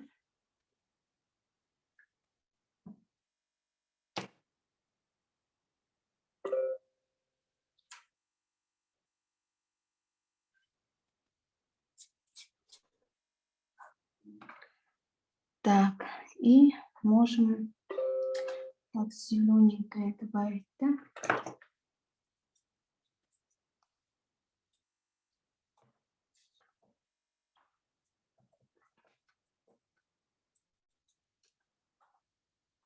Темно-зеленый малахитовый.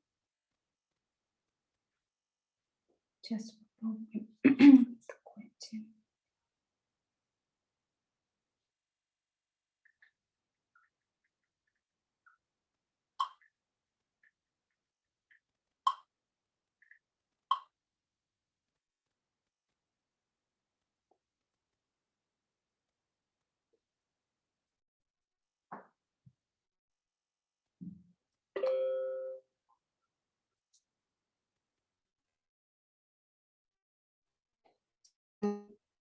объемнее.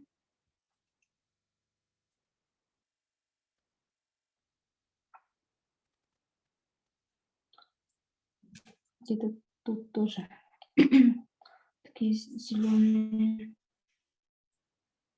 тени сделаем.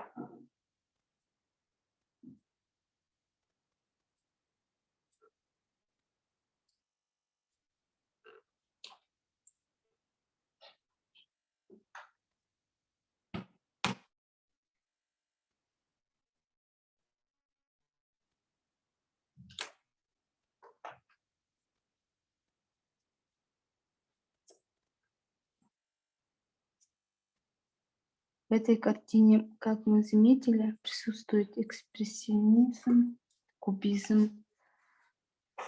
Вот. Такая у нас современная живопись получается.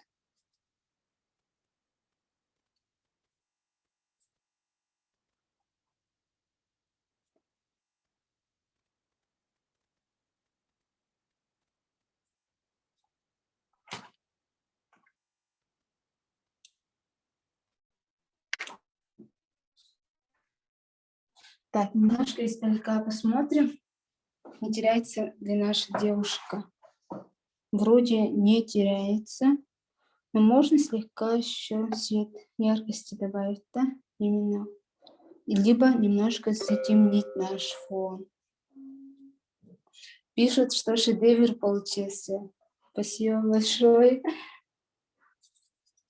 Мы это повторяем, немножко смотрим, вспоминаем и смотрим, можем посмотреть даже на работы Пабло Пикассо, там, Мунка и разных других современных живописцев.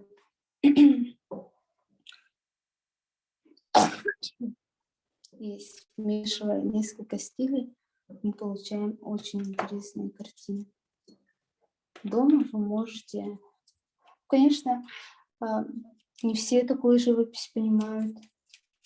Есть люди, которые это очень ценят. Именно такие картины. И много кого спрашивала, очень любят такие современные картины показывать люди. Поэтому пишите такие картины, пробуйте, да?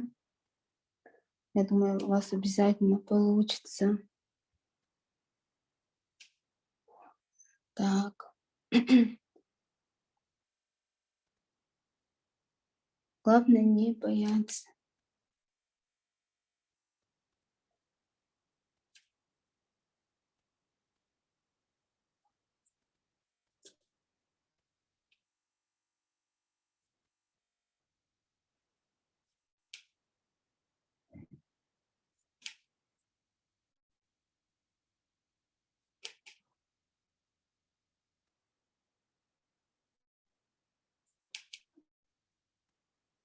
Обязательно свои работы отправляйте нашему руководителю Аиде.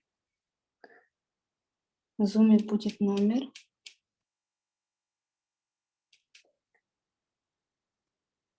Можете также посмотреть на YouTube.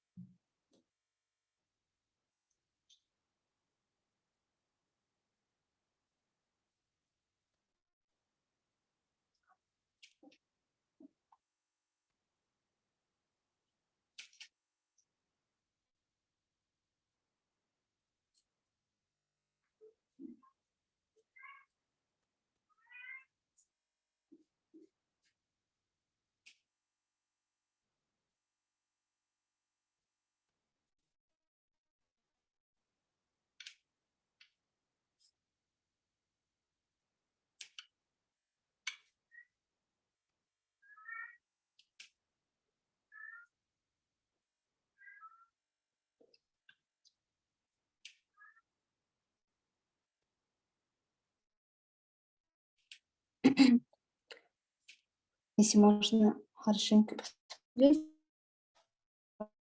заметны разные формы. Очень много оттенков, очень классная картина получилась. Немножко я фон затемнила. Наш персонаж Туяра Макон более яркая, светлая, да, заметно. Можно еще чуть-чуть где-то поярче оттенок добавить, а можно оставить так.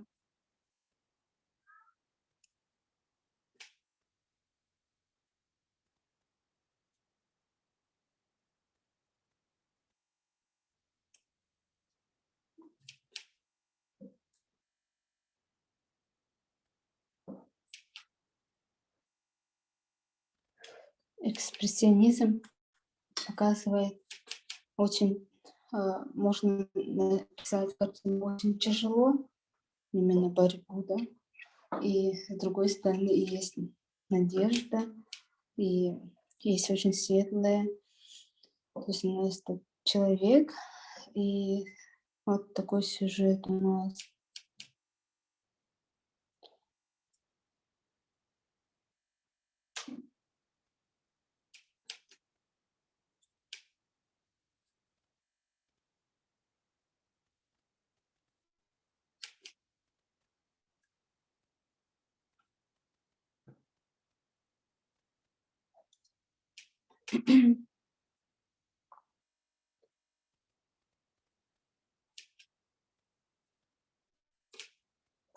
Так, где-то я яркости добавлю слегка.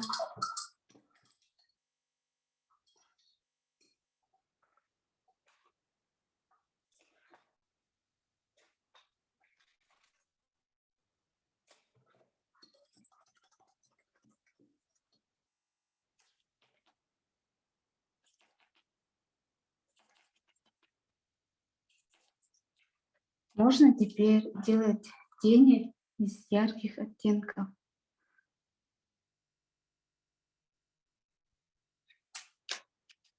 Так, что у меня...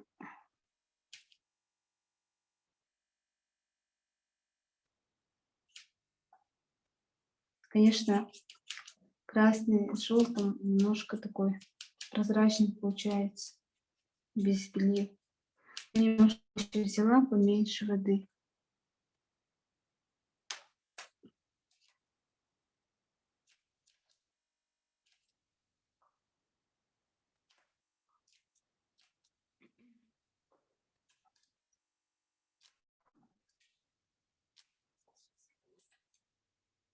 И хочется немножко ее еще слегка поярче сделать.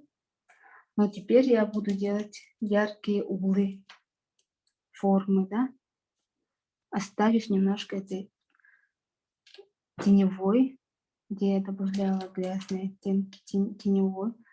И поверх я немножко яркости добавляю. Но тень никуда не пропадает.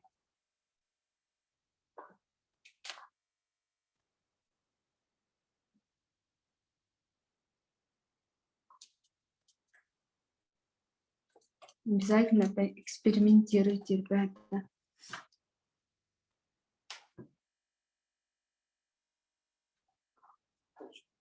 Лицо можете как угодно придумать.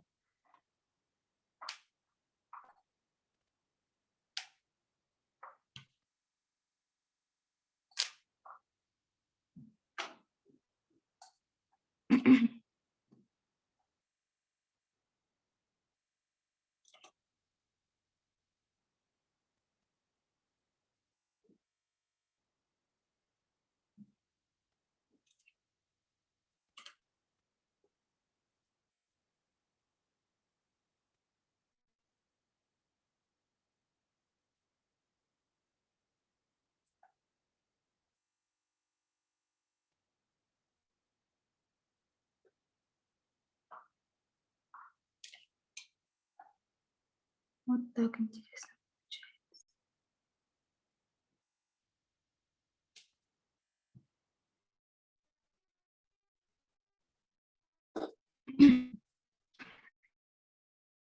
Но это убрать.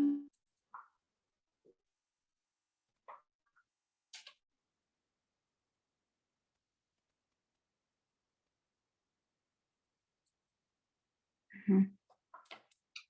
Классно получается. Можно еще вот ножки чуть-чуть красненького затенить.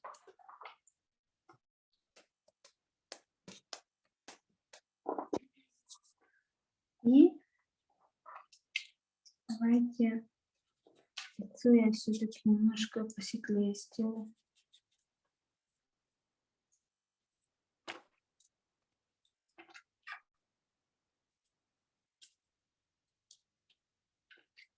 Взяла бежевый цвет.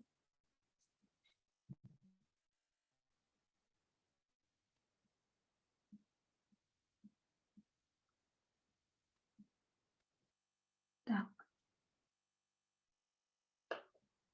Так, еще где-то хочу посветлее сделать. Еще белил взяла.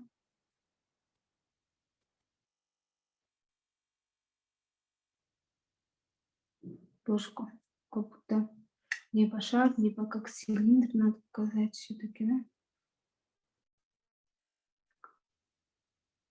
Здесь немножко еще светлее сделать.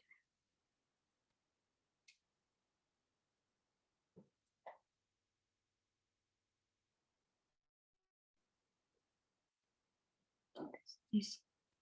А потом можно вообще белый добавить, да?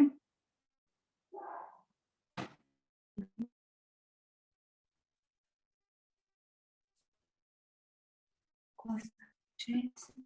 И теперь где-то я все-таки угол покажу. Здесь где-то будет прям светлее светлого, да?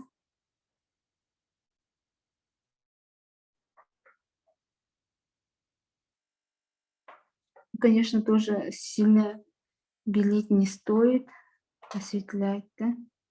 Можем уйти вообще от формы, которую заранее мы уже планировали.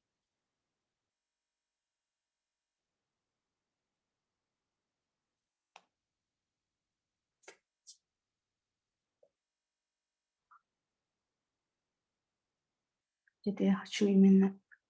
Помните, я вначале еще говорила, по-моему, что можно не только эти линии делать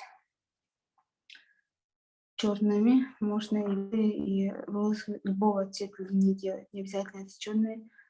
И также можно делать или свет, скорее всего, это у нас свет будет. И свет можно делать вот такими линиями, да? Вот.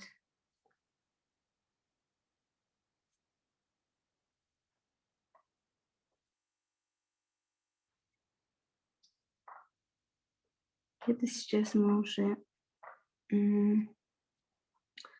начинаем где-то свет использовать,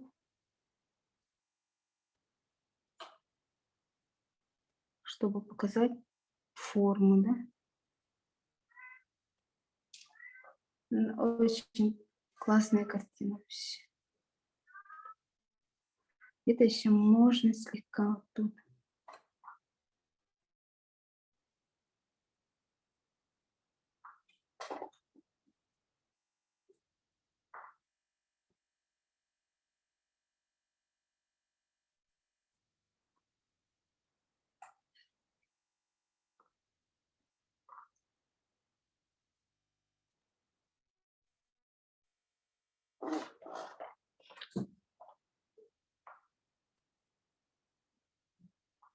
Наши геометрические фигуры немножко могут быть разными.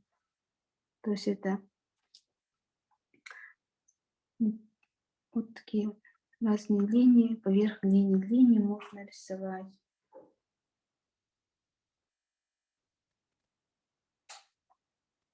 Сейчас мы переходим к цвету, как говорила, да, ранее. Тоже можете только линиями показать.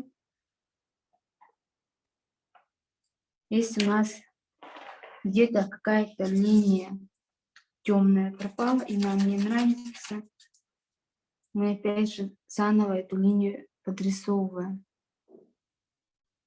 чтобы не потерять. Вот так. Все очень просто. Немножко от картины отходим и смотрим издалека. Мгм. Если что-то где-то нравится, надо оставлять. Если не нравится, надо далее прорабатывать. Если какая-то форма не понравилась, убирайте и заново там рисуйте.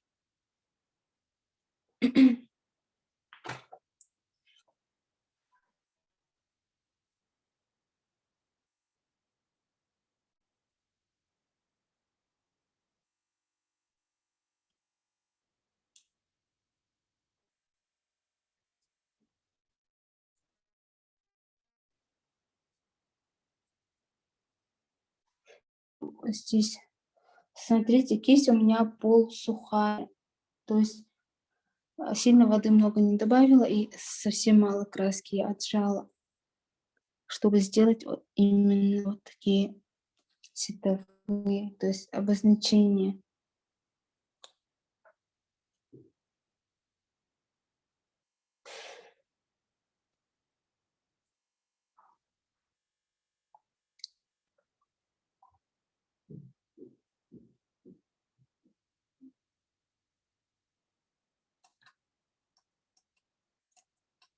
Также можно какой-то розовый цвет сделать посветлее. Этим розовым цветом можно вот этот цилиндр округлить.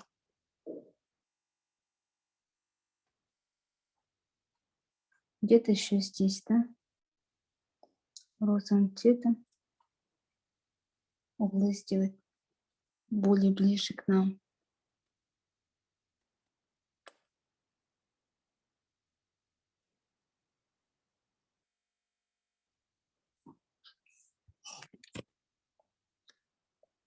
Так. Мгм.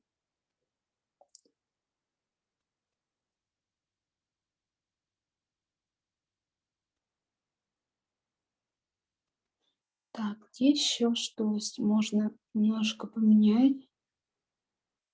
Можно, конечно, в принципе, наши волосы сделать также объемнее, да?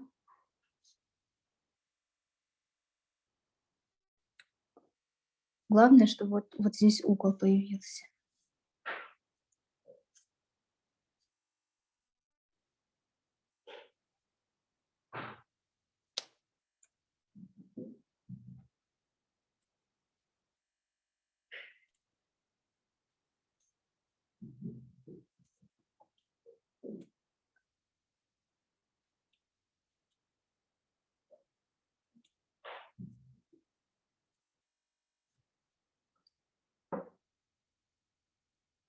Можно не полностью это сделать, да? Оставить линиями. Где-то я хочется здесь немножко синим цветом, да?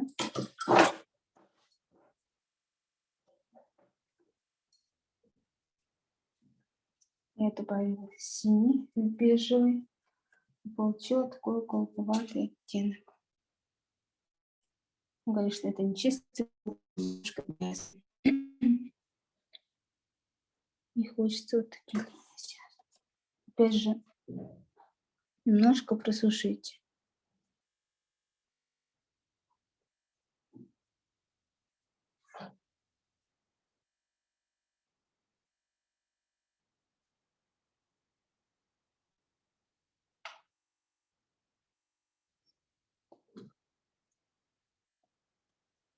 Волосы получились немножко гранеными, как алмаз.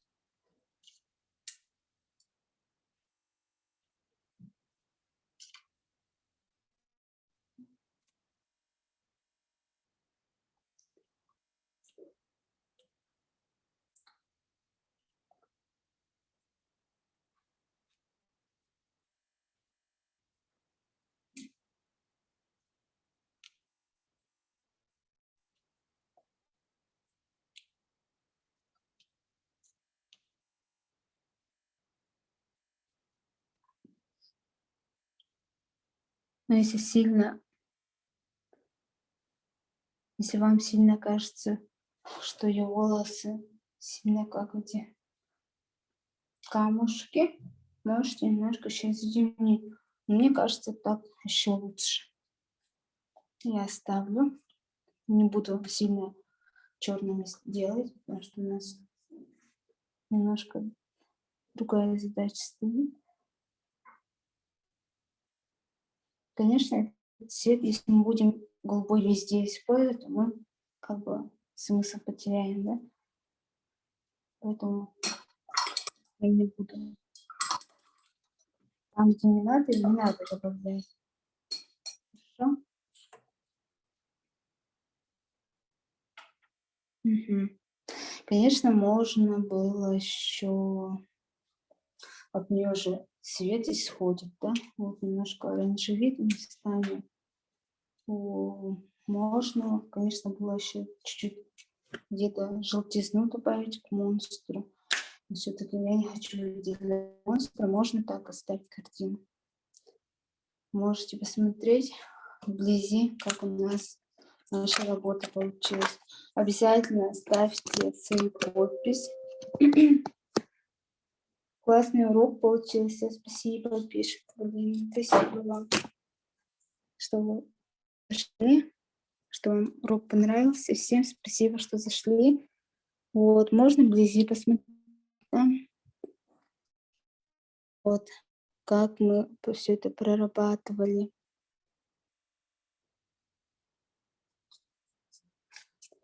Можно здесь увидеть светлость, да? То есть, получается, видны формы. Здесь тоже можно увидеть резкие кубические формы. За счет цвета нам всего лишь достаточно, чтобы куб обозначить 3 линиями. Это именно поворот в нашу сторону куба. Мы так показываем, обозначаем куб. Не нужно куб прорисовывать, еще раз говорю. Вот, смотрите, вот такими обозначениями мы просто показываем какие-то вот такие линиями, да. Можно пирамиду так показать. То есть полностью ничего не рисуем. Вот здесь намек на 1 куб, на 2 куб, на 3, да, допустим. Здесь очень много таких интересных форм. То же самое. Посмотреть, то есть, да, там немножко развинка, беж, белый, да, голубой. Очень много цветов, очень классно. То же самое язык. Он у нас такой ядовито-малахитово-зеленый, но немножко тени есть, да. Глаз тоже. Но глаз я тут у монстра обозначила сильно. Пусть так остается. Где-то можно еще шар увидеть, да? Тоже шар попал. Пирамида, да, развернутая или, да, это пирамида видна. Лицо нашего персонажа, она такая уникальная, то есть намеки, что у нее очень светлая кожа. Но мы показали и цилиндр, и куб, и в волосах. И нарисовали много камушек, алмазов, бриллиантов, потому что Туяр Мако считается именно эталоном красоты, или как называют. Вот. И на ней очень красивая одежда обязательно, очень красивые густые косы. Наши косы мне очень интересные получились в виде кубов, камушек, да, алмаз, бриллиантов и разных других. Но мы здесь очень хорошо показали образ.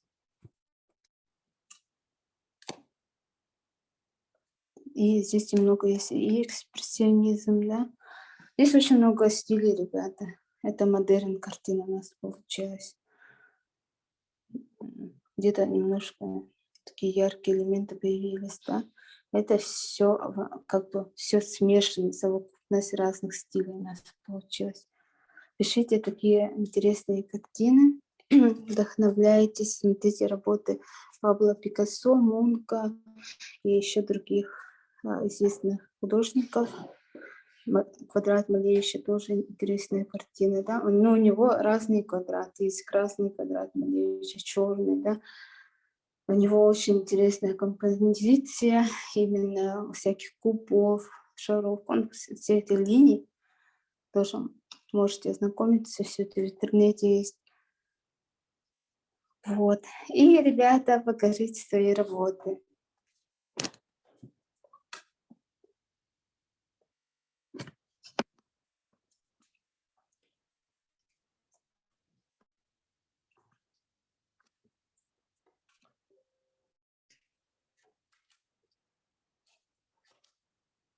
Позже отправим, написали мне в Телеграм.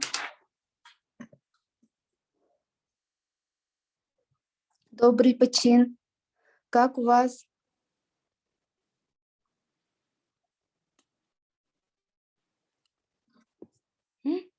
Вас не слышно, ребята. Добрый почин. Кто-то картину показывает, но вас не Да, слышно. вот видим.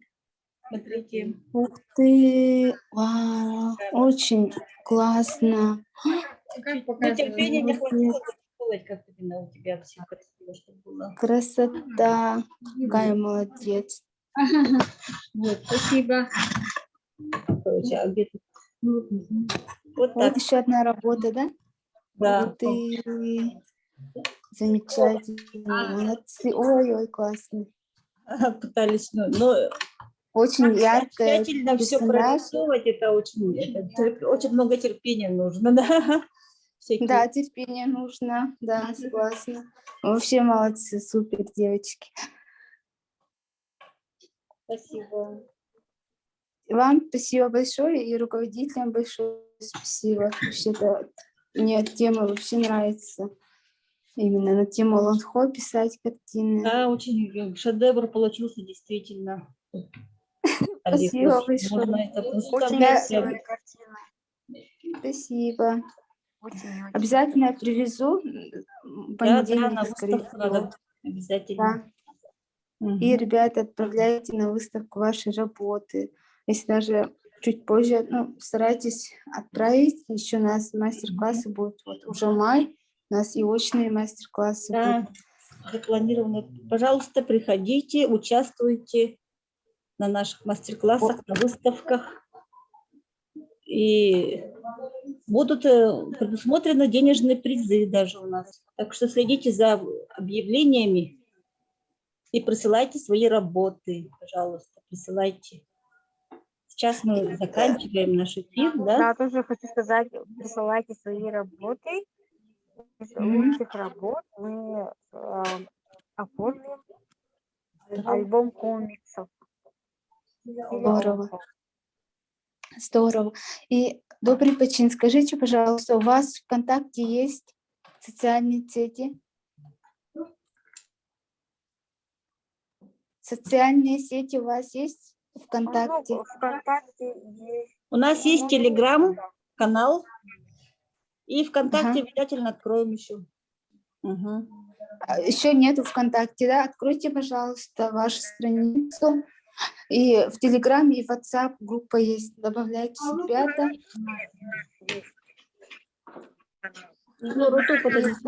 Ага, ну мы в Телеграме есть. Там и видео можно, и все можно, и чаты можно.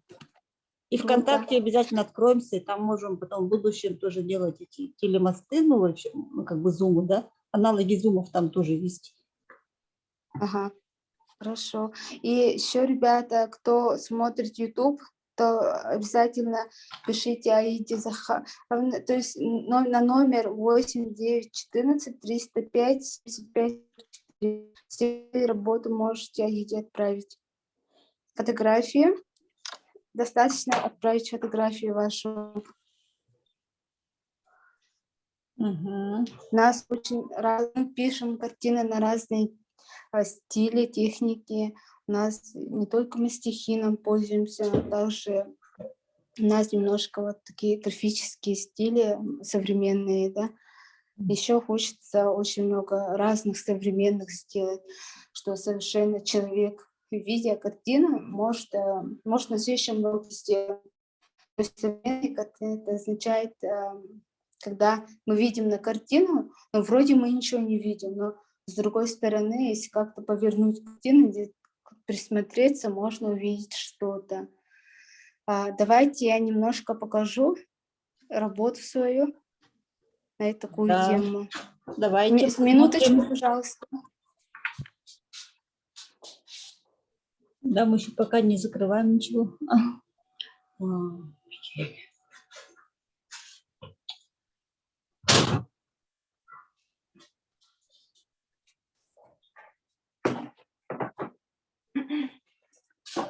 Так, я сейчас поставлю картину, это неудобно.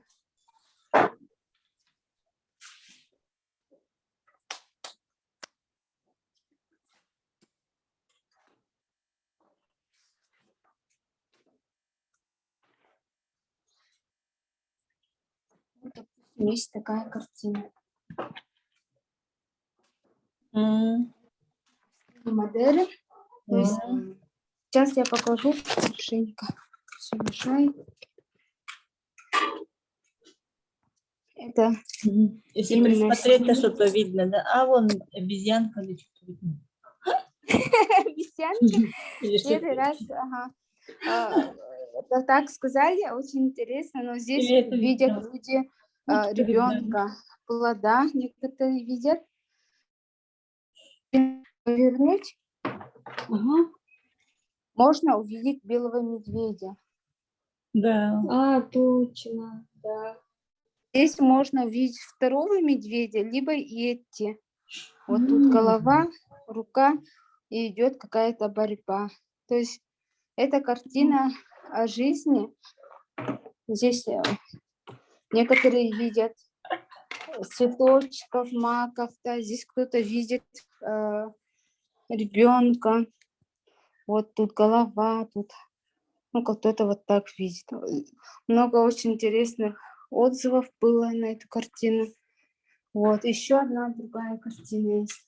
Ну, это тоже в стиле авангард. Здесь можно тоже много чего увидеть. Здесь, Сторонки. по идее, вот, молодец. Да, Сахалы. Да. Сахалы получилось. Ага. Присмотреться можно вот именно Отлично. такие национальные инструменты, Да. там чараны, посуду увидеть, да. Но Да, я посуду. показывала друзьям и знакомым, кто за границей, да. Ага. Мои друзья сказали, они не понимают, что здесь нарисовано. Но одни увидели много зеркал, и здесь увидели Бубен Барди. ага, кто-то птицу увидел, хотя я эту птицу не рисовала. Это ворону кто-то видел, да.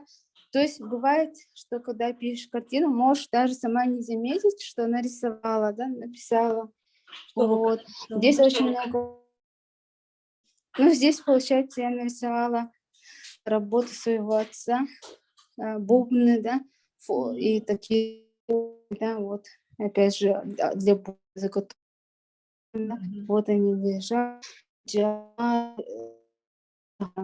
инструмент, который шумит, да, вот здесь. И здесь получается тоже маленькая штучка есть внутри камушки. Вот этот крестик, это тутах, ну, ручка от бубна. Вот здесь очень много таких элементов, много, да. И, конечно, да.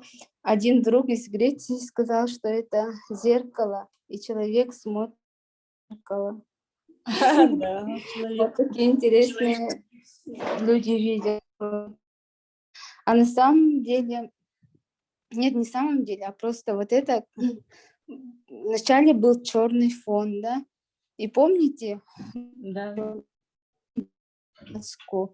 маски разные, там богатыря, да? Вот. И здесь получилось так, что и краски попали в эту картину. То есть, получается, эту картину я подложила как вы просили, что ничего не видно, и в черный фон ложила там постыга, там рыцарем. И здесь можно заметить, остались следы от шлема, от бастона, желтый, там синий цвет. Очень интересно получилось. Я так именно оставила след. Тут и добрый чин есть в этой картине. Да, очень интересно. Верх картины, не закрывая то, что другая краска, можно поверх рисовать что угодно, как я здесь сделала. То есть тут след от масок осталось. И очень приглядеться, все это заметно. Вот, очень классные такие снимки появились. Это чего? Вот так вот. Здорово. Вот, всем спасибо большое, что посмотрели. Подписывайтесь на YouTube, пожалуйста, ставьте лайки, рекомендуйте ребятам. Вот. И ждем вас на следующих уроках. Ой, большое спасибо за показ, очень интересно. Да, Спасибо. подписывайтесь на наш YouTube-канал и еще другие каналы тоже. Telegram. А наш телеграм-канал называется «Вековые традиции». Проект «Вековые традиции через время и расстояние». По названию Можете в поиске найти, да? Мгм. Ребята, отправляйте работы, пожалуйста.